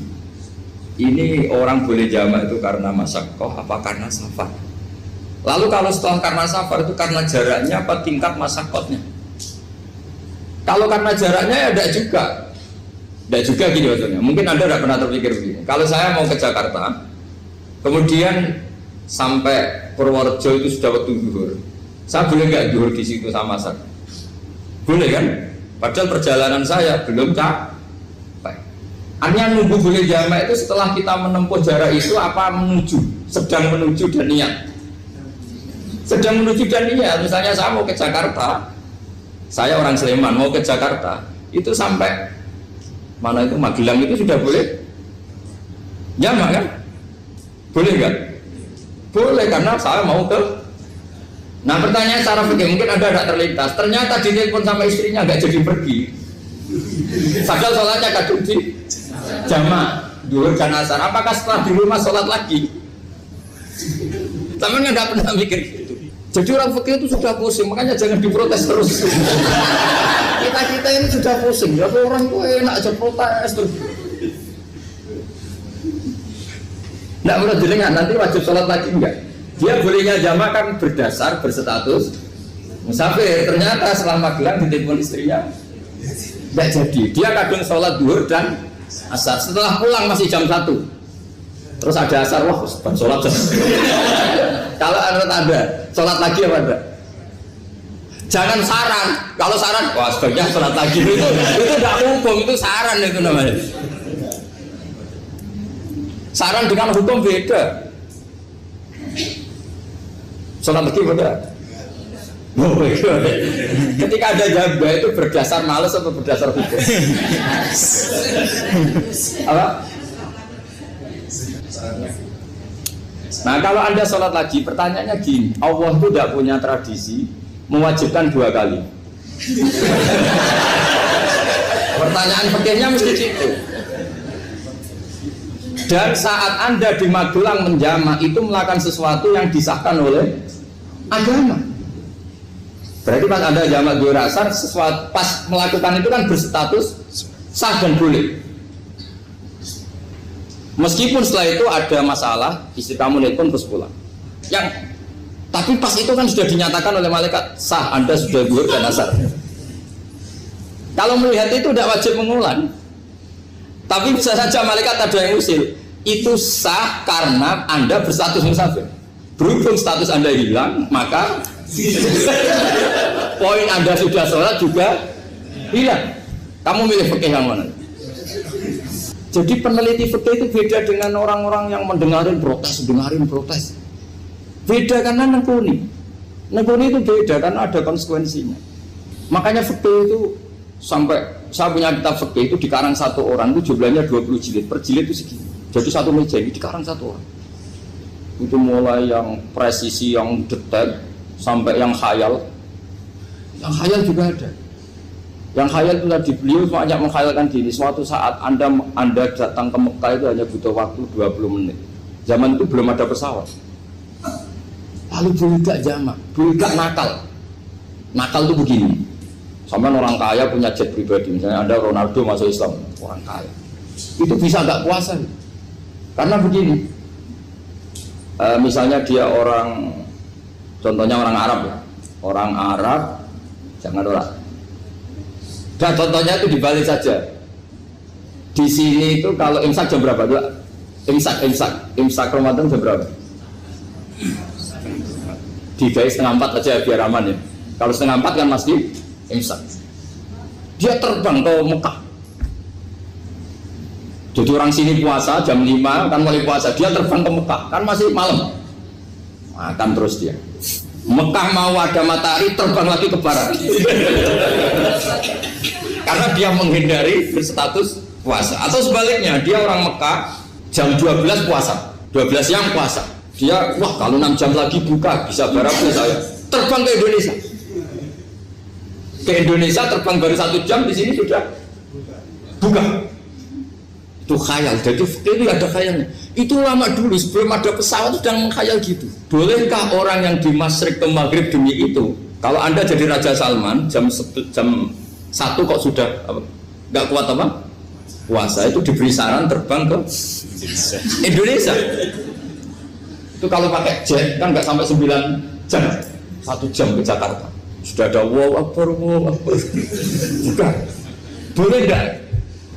Belum mau kamu nggak bilang, oh nggak boleh. Wong di Jakarta sudah buru bisa sih. Masa sudah matahari terbenam orangnya nggak boleh? Bukan. Lah ya. Apa? Kalau resikonya gini, sampean mungkin nggak mikir, resikonya gini, kalau dia berstatus musafir, bolehnya buka karena musafir, pertanyaannya dia wajib bayar. Kan musafir bolehnya kodok nanti harus bayar, tapi kalau dia buka normal kan bayar, beda, efek pakainya beda. Sampean jangan protes, Gus Baik gimana mau ngaji mana tidak sedang fikir. Ini kan ngajinya para dosen, para pegawai, jadi harusnya itu jadi mufti, ngaji untuk jadi mufti, bukan ngaji untuk mendengarkan. Jadi makanya saya mohon jangan sering protes sama ulama, ulama itu sudah pusing. Karena efek-efek hukum itu tidak gampang. Kayak tadi misalnya, kalau dia boleh buka atas nama musafir, resikonya wajib bayar. Masalahnya Raja Salman ini mau enggak? Dia inginnya. Maka pertanyaannya itu kitab yang milik saya tadi yang 20 jilid tadi. Ulama itu mulai dulu sudah membayangkan bagaimana kalau suatu saat ada satu kendaraan. Kenapa ulama bisa membayangkan itu? Karena ada buruk. Meskipun mereka nggak numpak buruk, hanya Rasulullah, tapi kan bisa membayangkan ada toyul waktu. Waktu itu bisa dilipat. Karena ulama dulu ahli astronomi, jadi bumi itu bulatnya gini, muternya gini. Berarti suatu saat ada satu ilmu di mana orang ambil satu posisi terus melewati toyul waktu, ngalami lintasan waktu. Mulai dulu itu sudah dibicarakan. Pertanyaannya lalu status orang ini kayak apa? Misalnya tadi orang Mekah ingin cepat buka terbang ke Indonesia. Orang Indonesia menghindari imsak, misalnya 3:30, dia belum sahur. Wah kalau saya di Indonesia ini sifatnya sahur. Wah saya tak terbang ke Mekah. Enak kan terbang di Mekah ternyata masih jam 8. Wah bisa makan sepuasnya jam 8 malam, maksudnya jam 20. Kan enak dia. Bar wareg balik ke Indonesia terus jam 1 siang. Jam 1 siang kalau ini cepat buka terbang ke timur. Langsung buka. Berarti dia kira-kira masa aja 3 jam. Tapi terus ya mungkin kalau sampean tahu kok sudah repot-repot ngono tinggal turu delok sinetron kok buka dewe. Itu tidak hukum, saran itu namanya apa? Kalau hukum tetap tadi yang dikatakan puasa adalah imsak, mulai jam imsak sampai ghurubus. Lalu pertanyaannya lagi, ghurubus samsi sampai imsak itu konversi jam apa nyata-nyata ghurubus samsi? Kalau yang diliwati khatul istiwa itu nyata, fi'lan, kalau dalam bahasa Arab fi'lan awaqi'iyah. Tapi kalau Anda orang kutub, saya sering kirim-kiriman surat sama mufti-mufti yang ada di Timur Tengah, di Eropa, konsultasi maksudnya. Orang kutub itu kan tidak ada matahari, tidak ada apa-apa. Jika kalau Anda baca kitab di kutub, mesti Gus Bak ajaran pembohong. Misalnya orang kutub ngaji saya, kamu harus subuh sebelum matahari terbit. Sekali matahari terbit, waktunya hilang. Duhur setelah matahari agak ke barat. Asar kalau matahari terbenam, hilang waktunya. Terus mereka mesti bilang, mataharinya di mana? Maka pertanyaannya, boleh gak mengkonversi waktu untuk orang kutub? Jadi misalnya pola umum subuh jam 4:30. Berarti antara subuh dan qadha itu 1,5 jam. Subuh sama zuhur polanya berapa berarti? Kalau 4:30 sampai jam 12 itu 6 sama 7,5. Berarti ya kira-kira habis subuh nunggu 7,5 jam baru zuhur, nunggu 3 jam baru asar, nunggu 3 jam baru maghrib. Berarti waktu puasa kira-kira antara jam 4 sampai jam 6. Berarti berapa jam itu? 12 sama 2 14 jam. Oke, berarti orang kutub harus puasa 14 jam. Tidak bergantung waktu mata. Tapi ada lagi pertanyaan lucunya gini, lalu 14 jam Gus itu dimulai dari mana? Apa asal 14 jam? Apa harus ada konsensus setarnya? Masih ada PR lagi. Menurut kamu gimana? Ada konsensus setarnya dimulai jam 4 dini hari. Apa asal jumlahnya? Imsak 14 jam. Mungkin lagi kan? Itu di Denmark itu ada satu musim di mana siang terus sampai sekian bulan. Siang terus sampai orang sana itu capek. Kenapa ada siang terus? Logikanya kan tadi bumi itu bulat-bulat. Saya juga belajar falak astronomi. Kalau tepaan kamu di sisi yang barat agak utara atau agak selatan, matahari ini ngentrong terus. Sehingga bumi mulak malik ya kamu kesentron terus karena kita ini kan tepaan di katulis istiwa, di khotul istiwa. Sebenarnya katulis istiwa itu bahasa Arab dari kata khotul istiwa. Khotul itu garis, istiwa itu tengah. Islam itu oleh Allah memang dipilih di tempat paling top yaitu Mekah. Mekah Ka'bah itu suratul ardi. Jadi sebelum ditemukan ilmu astronomi itu Nabi sudah ngendikan Al-Ka'bah suratul ardi. Ka'bah itu pusarnya bumi. Sehingga di Ka'bah itu satu-satunya area yang terbebas dari medan magnetis. Karena dari utara dan selatan benar-benar di tengah. Maka potensi jam paling akurat di dunia itu hanya jam yang di Mekah itu. Karena apapun akuratnya teknologi di Amerika atau Jerman, karena jam itu dari logam tetap ketarik medan magnetis, entah berapa 00, tetap kena. Misalnya jam di Jerman lebih dekat mana kalau Jerman? Mesti ketarik medan magnetis, entah berapa kadarnya. Karena materi jam dari logam. Sementara di Mekah karena di tengah itu terbebas dari medan magnetis. Nah, sehingga yang segaris dengan Mekah kayak Indonesia itu semuanya khotul istiwa. Nah kalau khotul istiwa normal itu artinya ya 12 siang secara umum ya 12. Sehingga ulama Indonesia kalau ngaji itu lebih gampang, lebih tidak dianggap bohong. Karena ya ada terbitnya matahari, ada zawalus syamsi, ada hurubus syamsi. Coba kalau kitab itu Anda baca di kutub utara sama kutub selatan, murid kamu bingung semua. Ini gimana Ustadz, tidak ada matahari kok semuanya diukur pakai matahari. Lalu pertanyaannya dikonversi kan? Pertanyaannya kalau dikonversi pakai apa? Asal 14 jam, apa harus sepakat dimulai jam berapa? Milih mana? Milih sepakat. Pertanyaannya kalau sepakat, ukurannya siapa yang jadi ahlul halli wal aqdi?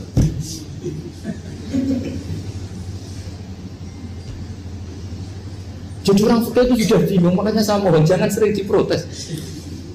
Saya pernah ketemu ulama, saya kan sering ikut komunitas di New York, itu andaikan dibur, itu pas persis Ka'bah. Jadi buminya itu kalau dibur pas persis Ka'bah. Lalu pertanyaannya, ada kiblat tidak di sana? Ya bumi kan gini ya. Kalau dalam bahasa falak itu ada rubuk namanya. Rubuk itu bumi yang sewaktu itu hanya yang seperempat. Ya bumi yang sewaktu itu hanya seperempat. Jadi kita sekarang siang, berarti yang baru siang hanya seperempat bumi. Nanti yang malam ya hanya seperempat bumi. Ya misalnya sekarang kita di sini siang, di Arab Saudi kan belum, ini masih 5:30. Ini sekarang di Arab Saudi baru setengah. Lah itu ada daerah di mana dengan Ka'bah itu pas atas sama bawah. Harusnya kan bebas arah. Apa? Bebas arah. Lalu orang sana sholatnya itu menghadap kemana? Pernah ulama New York itu minta fatwa ke Rabidatul Alam al-Islami. Lalu kita harus menghadap kemana? Makanya dalam dunia anekdot ulama itu ada anekdot Abu Nawas itu orang yang nggak pernah kalah debat. Dia itu terkenal nggak pernah kalah debat. Tapi dia ada ilmuwan. Dia punya tetangga ilmuwan, punya pengaruh besar. Semua orang ngaji ke ilmuwan itu. Mantelnya bukan main, karena dia ahli falak, ahli astronomi. Mau nandingi dia tidak bisa, gak nandingi itu reputasinya jatuh. Orang itu berteori kalau bumi itu bulat-bulat. Kalau kamu jalan ke sini, maka akan ke titik yang suatu saat si profesor ini kemalingan, terus minta tolong Abu Nawas rumah saya kemalingan. Terus lari kemana malingnya? Ke timur. Setelah ke timur, larinya ke timur. Abu Nawas lari ke barat. Lari ke barat. Terus ditanya, sudah tak bilangin malingnya lari ke timur, kok kamu lari ke barat? Nanti ketemu di titik yang sama. Sementara itu profesornya makal. Oh kamu nyindir. Artinya Abu Nawas gak terima. Teori Anda itu gak bisa. Secara keilmuan benar, tapi secara faktual gak boleh. Berarti kalau ada orang ngejar istrinya lari ke timur, dia harus tetap ke barat. Nanti ketemu di titik yang sama. Jadi malingnya tuh lari ke timur, Abu Nawas ngejar ke barat. Ketika ditanya profesornya, sudah bilangin malingnya tuh lari ke timur, kenapa ada ke barat? Kata Anda nanti ketemu di titik yang sama karena bumi bulat-bulat. Nah pertanyaannya gini, lalu kalau yang segaris itu ada arah enggak? Kayak New York tadi. Menurut kamu tetap berkiblat apa enggak usah? Loh kalau yang rubuk jelas. Mungkin kalau rubuk begini loh, misalnya begini, terus kamus di sini sama sini kan masih ada arah, tapi kalau sini sama sini masih bisa berbelat. Sama nggak usah protes, orang fikih sudah pusing, nggak usah diprotes, karena yang dipikir itu macam-macam. Nah ya makanya ini mengkaji ya, saya mohon ya kayak tadi ini mengkaji, saya mohon saya cukupkan sekian. Sementing apa ya, kita ada respeknya lah sama ulama. Jadi ulama itu susah, mikirnya susah, harus tanggung jawab di depan Allah, di dunia diprotes terus. Ini mungkin yang bawa kitab ikutnya halaman 293 ya. Itu yang mungkin nanti bisa dikopi sama yang nggak punya tag. Yang nggak punya tag mengkopi sama yang punya. Di sini diantaranya itu ada bab faslun fi dzikri rajul manaqiba nafsi. Bab seseorang boleh menyebut kelebihannya sendiri. Asal niatnya tidak riya. Di sini dicontohkan, tadi Bapak siapa namanya? Samsul. Pak Samsul ya. Di sini diceritakan ketika mau masa paceklik, saya ulang lagi masa paceklik, itu Nabi Yusuf karena merasa amanah dan merasa punya kemampuan mengelola ketahanan pangan, beliau bilang ke rajanya, qala ij'alni ala khazainil ardi inni hafizun alim. Raja, jadikan kami pengatur ketahanan pangan karena ini hafizun alimnya dan saya terpercaya. Hanya Nabi Yusuf seorang nabi tentu panutan, beliau menonjolkan kemampuannya itu boleh asal untuk kemaslahatan. Misalnya ada orang Islam sakit atau kiai sakit, dengan dokter bilang saja saya dokter biasa yang nangani. Itu boleh karena motivasi Anda dalam menyelamatkan Pak Kiai tadi atau orang yang sakit, bukan motivasi Anda adalah hadun nafsi, misalnya kalau dalam bahasa keinginan apa? Pribadi. Dulu Nabi punya tantangan sendiri. Agama ini pernah ditinggal Wali Songo, ditinggal Mbah Munawir, ditinggal Bali Maksum, ditinggal Mbah Abdul Qadir, tetap jalan. Padahal yang meneruskan ya orang-orang nggak jelas seperti ini. Kalau turus pesantren yang paling melanggar ya bosan jadi kiai ingin jadi profesor, bukan kita.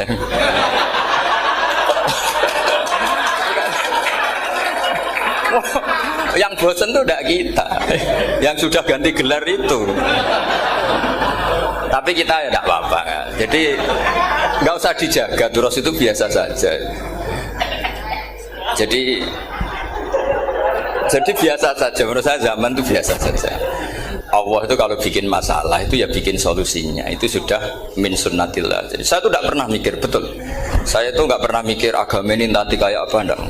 Selain saya tahu Allah yang akan menjaga agama ini, dipikir gak dipikir. Memang kalau zaman lebih buruk ketimbang kemarin, itu sudah nasnya Nabi. Ma min yaumin illa ba'dahu syarrun min. Nah ini karena materinya sanad, mungkin ini spesifikasi saya. Saya mohon sanad itu ditulis tapi tidak diimani. Jadi yang ditulis itu hanya sebagai perangkat mudawwan. Karena kalau sampean imani itu bahaya, karena nanti tidak hadits tawatur. Makanya kritiknya para ahli hadis terhadap sanadu ahli qiraah, misalnya jenengan dari Gus Najib, dari Mbak Abdul Qadir atau dari Mbak Arwani, kemudian Mbak Munawir, kemudian Syekh Yusuf Ad-Dimyati, terus Syekh Sa'id Antar misalnya sampai Syekh Haruni dan seterusnya.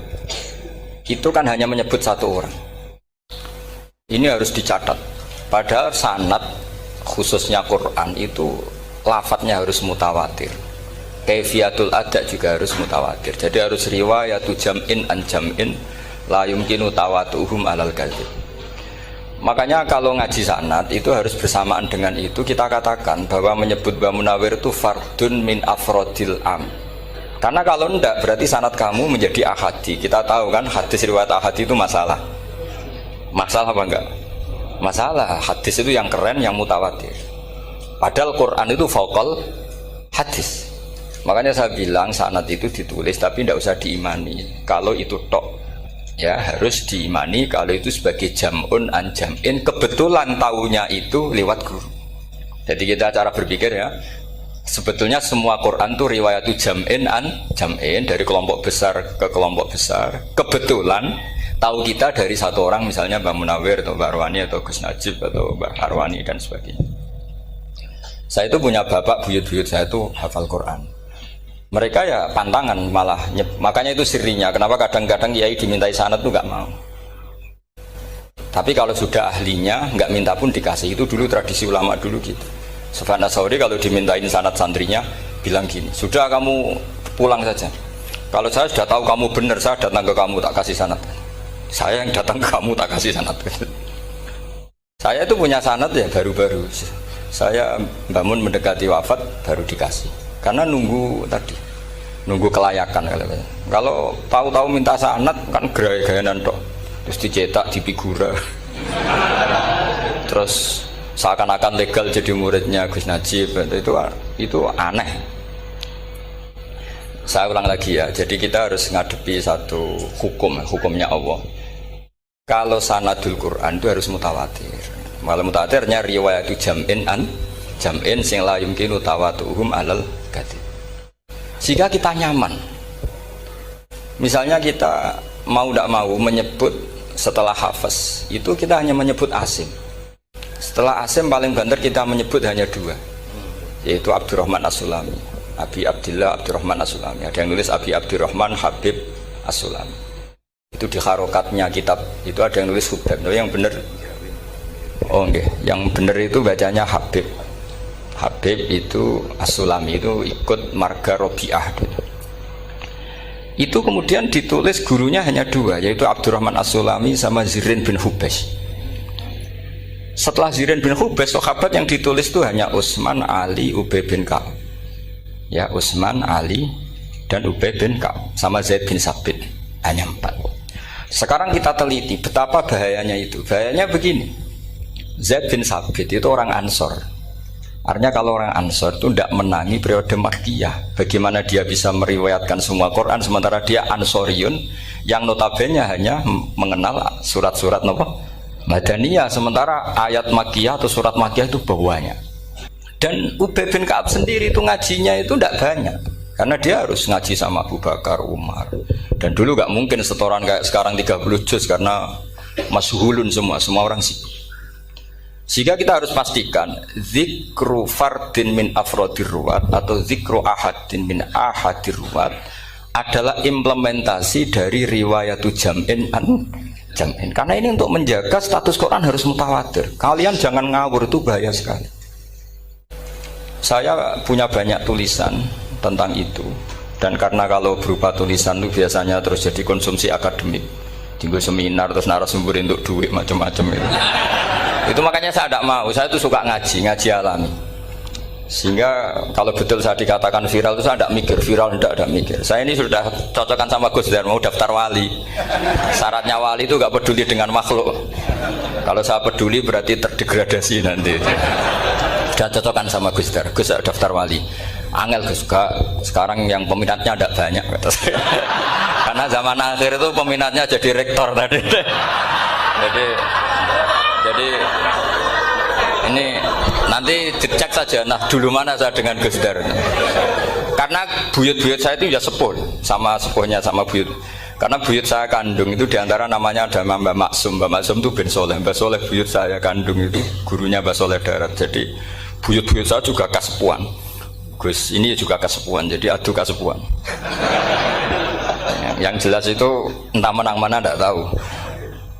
Sing wani rokok berarti menang. Karena berarti berani tidak sopan. Tapi bisa saja menang saya karena legowo. Tadi pamit saya, Gus saya rokok boleh-boleh. Jadi dia lebih keren karena nggak sopan, saya keren karena jembarati. Berarti setingkat lah kira-kira gitu, setingkat. Kalau Gus Hamid karuan pernah palik ya, nggak berusopan sama Gus Dar, memang ini kan paliknya. Saya teruskan ya. Jadi anak-anak alumni Al Munawwir ini yang mau dimaui apa lanyah Qurannya, apa tadi dakwah tadi tafakuh. Saya juga nggak paham yang dimaksud Pak Mustaqim itu. Karena apa ya? Ilmu itu ditulis itu sebenarnya berdasar minatnya penulis, bukan berdasar kehendak Allah. Buktinya gini, sebelum ada metodologi penyebaran agama, itu agama sudah jalan. Ditinggal Nabi Wali Songo agama sudah jalan. Penulis gue disertasi dokter enak, weh harusnya gini. Zaman rong nulis mbok tulis, wah agama wis mlaku. Sebenarnya orang nulis itu kan untuk gelar doktoral, untuk kenaikan pangkat. Mana ada kiai-kiai itu menjadi pinter karena tulisan para doktor? Nggak ada. Agama ini sudah jalan tanpa panduan para penulis dokter-dokter itu. Dulu mana ayo? Mereka dakwah sama panduan tulisannya. Dulu mana? Dulu dakwahnya. Terus itu dianalisis. Terus analisis jadi disertasi. Makanya saya tuh jarang diundang orang mau kalau nggak pernah sepuh. Cuma sial saya yang pernah sepuh ternyata banyak. Akhirnya saya itu bikin kaidah agak salah dulu. Saya mau diundang hanya yang pernah sepuh. Ternyata yang pernah sepuh itu banyak. Ya kemarin saya datang di hallnya Ki As'ad, terus dia datang di hallnya Pak Hamid. Nah, nambah saya kandung itu sepupu sama Pak Hamid Pasuruan. Saya buyut-buyut saya itu orang Lasem sama orang Kudus. Sebenarnya kalau saya mau nakalan itu pakai buyut saya tertua itu, tapi kayaknya enggak lah. Nanti mereka malah ngedu Nabi Adam malah selesai. Karena kalau saya pakai buyut saya yang Mbah Soleh itu, yang gurunya Mbah Soleh Darat itu, nanti sampean pakai Nabi Adam bisa tuntas saya. Meskipun saya mungkin lewat Kobil atau lewat Habil, nanti cocokan lagi. Jangan-jangan jenengan yang lewat Kobil, saya Habil. Malah panjang lagi, nggak tahu aktenya juga nggak. Kira-kira kan delok potongannya. Kalau yang alim kayaknya pantasnya lewat Habil. Gitu. Kalau yang tidak alim ya pantasnya lewat nggak tahu. Campuran ya kombinasi. Tapi begini ya, Quran itu al-mira fil Quran kufrun ya, atau al-jidal fil Quran kufrun ya, ada dua riwayat. Memperdebatkan Quran itu kafir. Nah awal debat itu karena Quran dianalisis. Sehingga karena dianalisis ini sebetulnya yang masuk itu analisisnya apa? Para analis, bukan hakikatul ilm. Misalnya gini, para dosen atau para peneliti itu harus pernah jadi wali. 2 menit saja, tidak usah lama-lama. Karena grup wali juga gak terima kalau ini jadi wali lama-lama, karena ada aturannya. Kalau dalam istilah Syaikhul Qadir Al-Jilani, fasalab tuhalah, kalau orang wali gak layak tak beredel katanya gitu. Misalnya begini, ada kiai yang milih zuhud, cuek terhadap perubahan zaman. Sebetulnya orang analis akan bilang itu cuek, tidak peduli dengan sekelilingnya. Tapi di dunia wali, orang cuek itu mutawakkil ala Allah. Makanya dalam kitab hikam da'it tadbir fama qoma bihi ghairuk la tuqim bihi nafsak. Sudah kamu tidak usah mikir dunia, ini sudah ada al-mudabbir yaitu Allah Subhanahu wa ta'ala. Kamu mikir, tidak ikut punya kok kamu pikir. Hidayat yang milik Allah, rezeki yang milik Allah, kamu pikir, tidak melok duwe kok pikir. Sehingga ketika dianalisis ini orang yang cuek, antisosial atau tidak punya kesolehan sosial, kalau mereka ngamati orang-orang soleh yang tertutup itu. Padahal ini adalah orang yang dekat Allah. Karena sudah makomnya makom apa? Tajrid. Tapi dianalisis meninggalkan apa? Sosial. Lah yang pro sosial, misalnya yang dosen, yang ceramah di mana-mana, dianggap peduli sosial. Jangan-jangan peduli nasibnya sendiri. Karena ya ada untungnya gitu. Makanya seperti ini kalau nuruti begitu-begitu itu tidak ada selesainya. Maka kita harus ngomong sesuai hakikatul amr. Bahwa anak abdun soro fakhri dimna fakri. Jadi kita ini selalu hambanya Allah. Yang menjadi kebanggaan kita adalah mulazamatul fakr, bahwa kita selalu butuh Allah, baik diucapkan maupun tidak. Dan itu ilmunya para wali. Jadi khawatir saya kalau alumni-alumni Al-Munawwir ini menjadi korban analisa para analis yang belum pernah jadi wali. Itu biasanya metodenya Masya Allah. Misalnya metode hafalan cepat. Indonesia tuh Islamnya moderat. Terus kita cari dari kelompok 73 ini mana yang moderat. Apalagi Islam Nusantara ini kelompok keberapa lagi kan, terus bingung secara referensi. Nggak apa-apa, kita jadikan hiburan istilah Islam Nusantara, Islam moderat, Islam ekstremis, Islam, jadikan hiburan. Tapi tidak merubah ilmu kita yang mau rusak dari Rasulullah SAW, yaitu bahwa umat ini hanya terbagi 73. Itu ada riwayat mengatakan 72 masalah, yang satu benar. Tapi ada riwayat kebalikannya, 72 itu benar, yang satu salah. Itu di dunia ilmu hadis diperdebatkan kuat mana riwayat itu. Tapi karena kita ini terlalu mengkonsumsi orang yang nggak ahlinya, ya sudah sepihak tadi, kita hanya menguatkan riwayat yang 72 masalah, yang satu benar. Tapi pertanyaannya, kuat mana dua riwayat itu? Kita yang ahli sunnah itu baca beberapa teks hadis, itu banyak ahli hadis yang mendukung dua-duanya. Nah, padahal logikanya secara ilmu wal hadis idza tatarraqahul ihtimal saqata anhul istidlal, ya kalau ihtimalnya banyak ya sudah nggak usah dipakai dalil. Tapi kan kita ndak etis ya, karena guru-guru kita juga pakai dalil itu. Tapi sebetulnya di sarah-sarah itu dijelaskan. Apalagi di kitabnya Habib Muhammad bin Abdillah Al-Haddar, mertuanya Habib Zain bin Smith, juga mertuanya Habib Umar Hafid. Beliau termasuk orang yang setuju 72 itu benar, yang satu yang masalah. Ketika ditanya siapa itu Az-Zanadiqah, orang-orang yang sinting. Yang satu kebalikannya, 72 masalah, yang satu benar, siapa itu Ahlu Sunnah wal Jamaah. Nah, kalau kamu mau neliti secara serius, lafaz-lafaz seperti itu polanya sama. Semua ilmu ada pola seperti itu. Misalnya di Quran ada istilah fi yaumin kana miqdaruhu khamsina alfasana. Ada istilah lagi ka alfisanatim mimma ta'udun. Itu kan hitungannya beda jauh. Yang satu 1000 tahun, yang satu hanya 50 khamsina alfasana, 50 ribu tahun. Ngitungnya gimana? Ngitungnya gampang saja kalau kita tidak punya tradisi menganalisis. Ketika Abdul bin Abbas ditanya, lalu ke alfasanatin maknanya apa? Khamsina alfasana maknanya apa? Ya yaumun aradahu, wah itu hari yang dikehendaki Allah. Kamu tidak perlu tahu. Memangnya kalau kamu tahu terus mau apa? Itu kan memang satu ilmu. Karena dulu orang itu nggak perlu istighal bima la ya'nihi, tidak perlu sibuk dengan sesuatu yang nggak perlu tahu. Malah orang dulu itu punya jargon wa inna minal ilmi la jahlan. Sebagian ilmu itu jadi bodoh. Misalnya gini, saya tadi kenalan sama Pak Mustaqim, saya tidak akan tanya bapaknya siapa, mbaknya siapa. Karena itu tidak penting bagi saya. Yang penting saya itu nyari ilmu yang menjadikan saya diridani Allah. Sehingga orang dulu itu kalau kenalan itu nggak pernah tanya. Karena dianggap nggak penting. Itu makam sama, kamu tahu 100 tahun itu apa, atau 50 tahun itu apa, 1000 tahun apa, itu tidak penting cara Abdul bin Abbas. Wasal amma yurdika, kamu tanya apa yang menjadi ridhonya Allah Ta'ala. Sehingga ketika orang dulu cuek, kenalan kok tidak ditanya bapaknya asalnya mana. Mereka itu apa ya, konsisten dengan konstitusi min husni islamil mar'i tarkuhu malayani. Tapi para analis, wah ini tidak familiar, kenalan kok dingin-dingin saja. Orangnya dingin, pasif. Ini tidak pasif, ini tarku malah yakni. Jadi gak sambung memang calon wali sama calon rektor itu gak sambung. Jadi memang gak sambung, cara berpikirnya beda. Makanya saya mohon ini apa ya? Ya itu tadi saya sudah cocokkan sama Gus Darin. Jadi kalau kamu daftar ya monggo. Nanti saya tidak tahu yang nanti jadi ketua saya Pak Gus Dar, tidak tahu saya.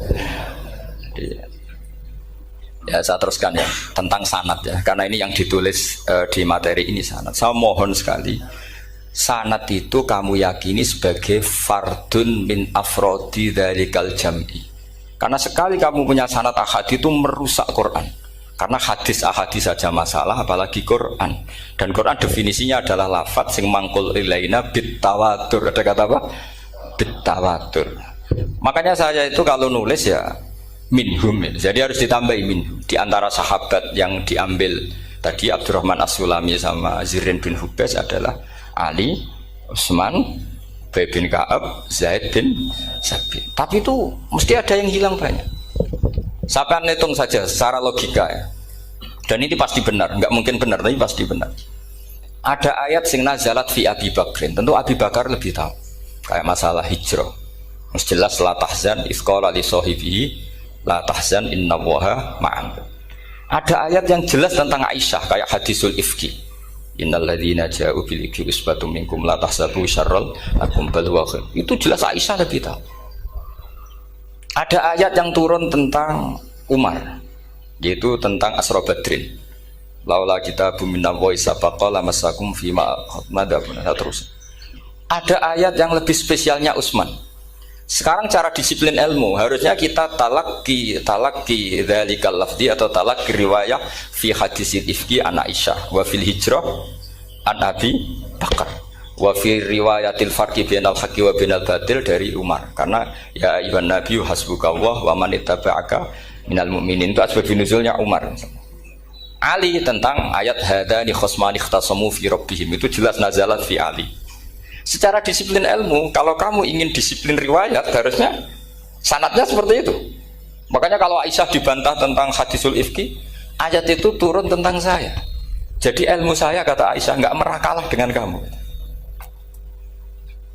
Tapi kita tetap saja pakainya. Makanya Abdullah bin Mas'ud itu masyhur, nggak terima dia disejajarkan dengan Zaid bin Sabit. ketika dia tidak termasuk tim lajnah untuk Rasem apa? Utsmani, dan dia nggak mau memang. Itu Utsman coro sekarang dimaki-maki, kamu melibatkan Zaid bin Sabit yang saat saya sudah bela Nabi, dia masih di rahimnya orang kafir katanya. Karena Zaid bin Sabit ini junior sekali, bukan sekedar junior tapi junior. Terus kata Abdul bin Asad, saya ini sadisu sittatin fil Islam, saya itu masuk Islam ketika orang Islam tinggal baru 6, disaingi orang yang Islam kemarin katanya. Nggak mau dia. Dan itu bukan keangkuhan tapi profesional. Ya tadi harusnya kita mikir kenapa sanad Quran hanya lewat orang-orang yang notabene ansoriyin. Mestinya kan nggak menangi periode surat-surat apa? Makkiyah. Maka kita butuh menyebut banyak sebetulnya. Maka saya mohon meskipun tulisannya hanya Ali, Utsman, Ubay bin Ka'ab, Zaid bin Sabit, di hati kamu tetap minhum apa? Di antara sahabat yang kebetulan mudawwan terbukukan itu. Karena ini bahaya kalau dalam ilmu riwayat, karena Quran harus riwayat itu jam'in anjam. Saya beri contoh betapa pentingnya orang-orang yang enggak ahli ilmu. Orang enggak ahli ilmu, tapi barokahnya tawatur. Tawatur itu ya mutawatir. Meskipun harus lewat mungkin takdirnya medsos atau TV atau mubalek atau orang enggak jelas-jelas, enggak apa-apa, sementing ila darajatid tawatur. Pernah ada seorang khotib, masyhur itu cerita itu. Saya punya kitab yang dikarang oleh orang alim tapi jenisnya jenis peneliti. Meskipun nanti pas analisisnya saya juga agak setuju, tapi ya riwayatnya saya setuju. Itu ada orang khotib baca ayat wala tangkihul musyrikati hatta yu'min wala amatum mu'minatun khairum min musyrikati walau ajabatkum. Dia masih baca wala tangkihul musyrikina hatta yu'minu. Masih baca bi fathit ta karena depannya bi fathit ta, belakangnya juga fathut ta. Maka maknanya menjadi gini, wala tangkihul lan ojo nikah sira kabeh, karena ini mutaaddi yang ila mafulin wahid. Kowe ojo nikah sira kabeh lanang, karena ingkaha atau ya ingkahu. Karena wala tangkihu berarti la tangkih, la tangkiha, la tangkihu. Berarti khitabnya pada jamak mudzakkar salim. Wahai para lelaki muslim, kamu jangan nikahi lelaki musyrik. Wah itu si Arabi itu tersiksa. Hebatnya apa? Dawuhnya Allah kalau bakas sekelas itu, nggak usah dilarang, yang mau minat tuh siapa? Karena maknanya jadi wala tangkihu, kalian para orang Islam lelaki jangan menikahi lelaki musyrik. Sing pengen nikahi Donald Trump ya sopo kan gitu. Mbok ndak usah dilarang ya kita ndak akan menikahi. Nah, kebetulan yang pinggirnya khotib ini orang alim. Jari-jari yang alim iku khotib sing goblok. Asline ayate ra ngono.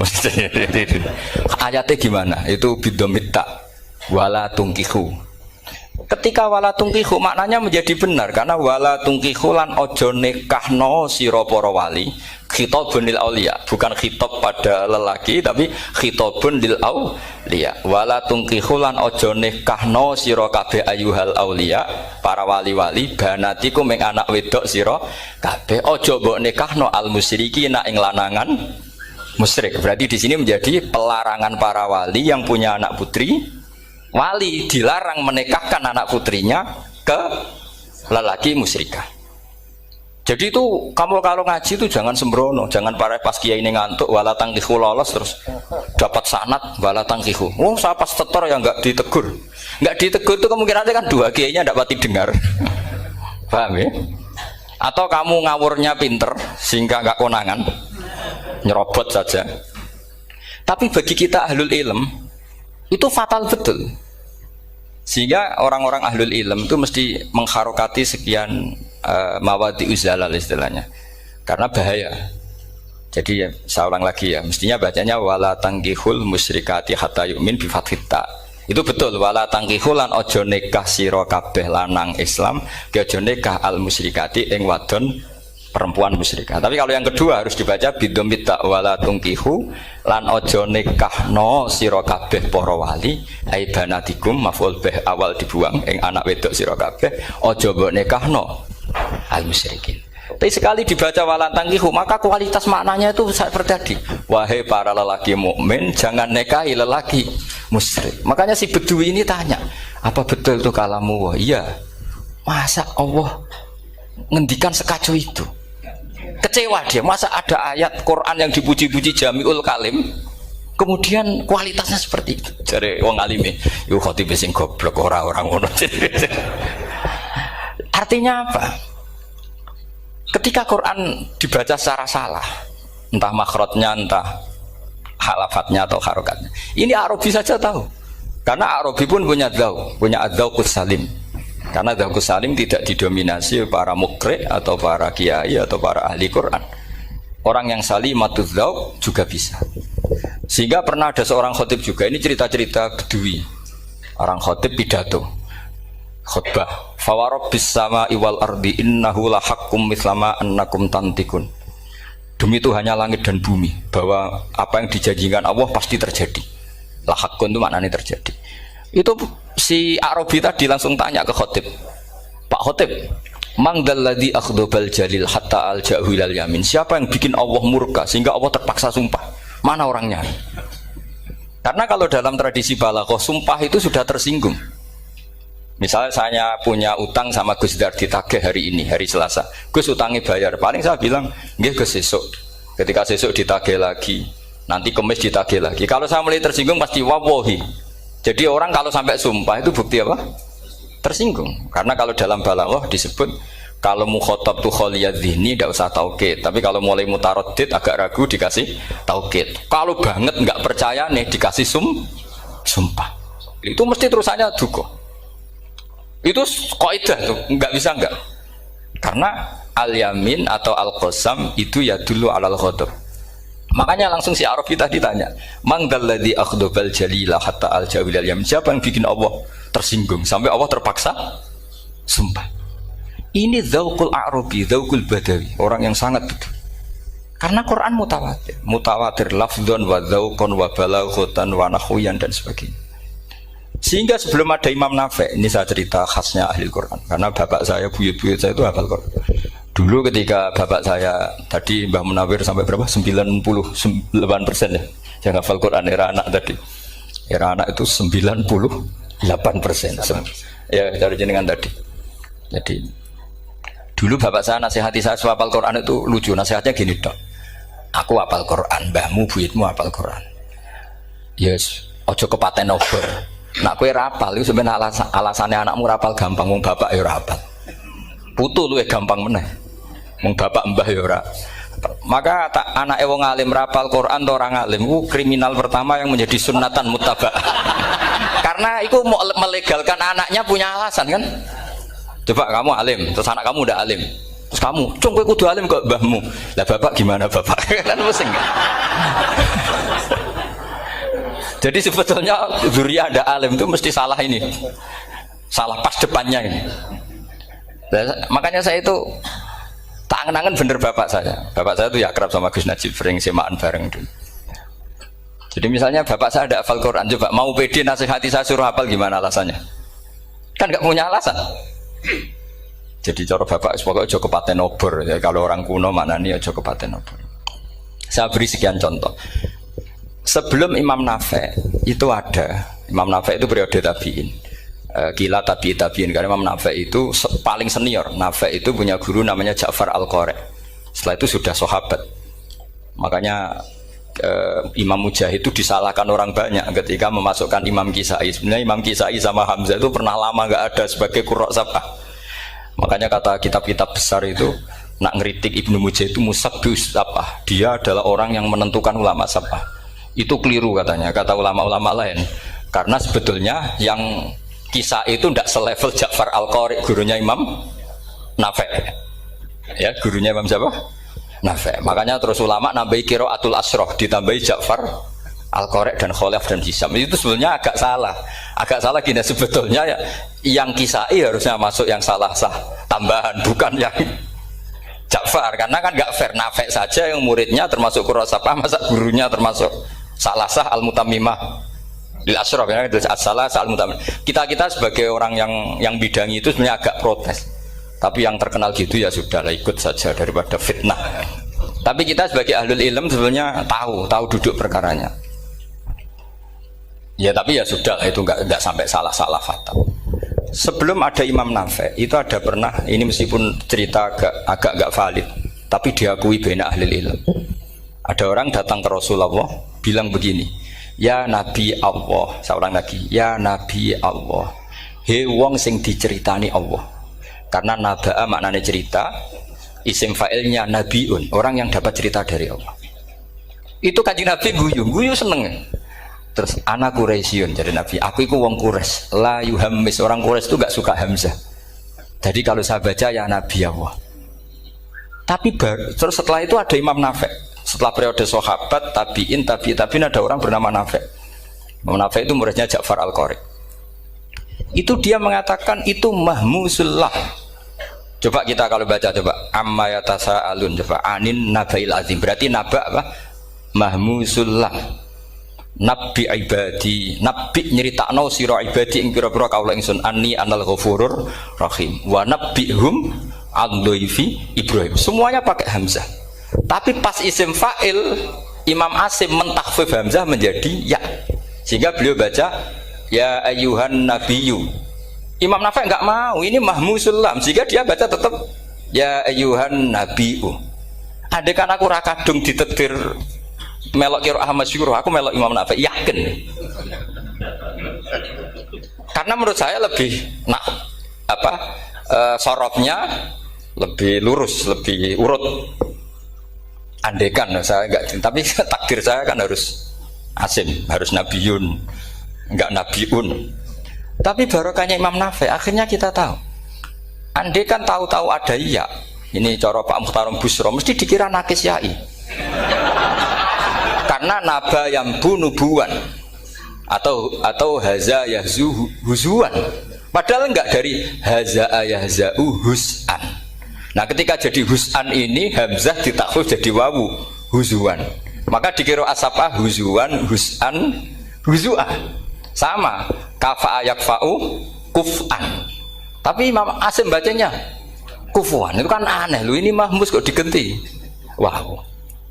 Ya kamu tidak tahu anehnya, karena nggak nekuni itu. Mengapa loe sangel mikir ngono barang itu? Ah, sementing wayu semaan, wes kok ribet.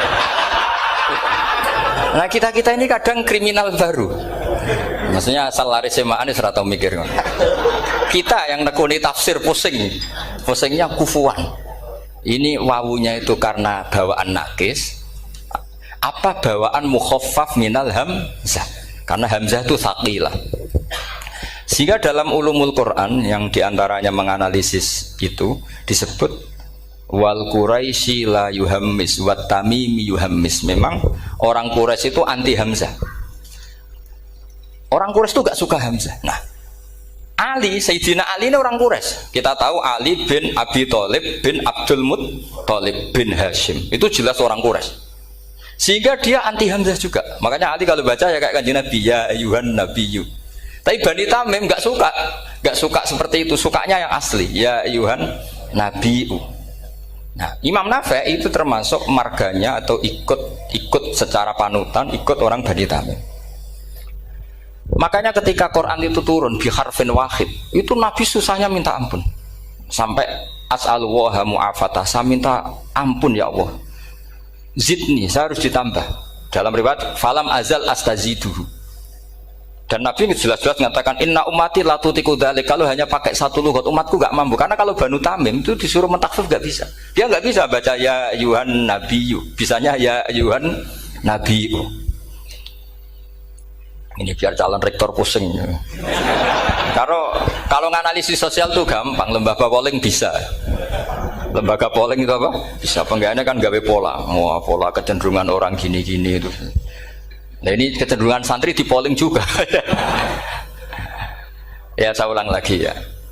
Tapi barokahnya qiraatun Nafi', yang saya ulang lagi, sebetulnya Imam Nafi' itu tidak mubtadhir, tidak yang pertama melakukan itu. Orang-orang Arabi Bani Tamim itu ya dulu kalau manggil Nabi ya Nabi Allah, bukan ya Nabi Allah tapi apa? Ya Nabi Allah. Maknanya luwih jelas. He wong sing tok cerita sangka Allah. Buktinya lihat di isim di fi'il amarnya Nabi ibadi. Coba Nabi nyeritakno sira ibadi. Berarti maksud kalau dimaknani pakai khitab Nabi nyeritakno sira ya Nabi he wong sing tak dadekno Nabi. Hei wong sing tok cerita. Semuanya mahmus hamzah, mahmus lam. Tapi orang Quraisy gak mau.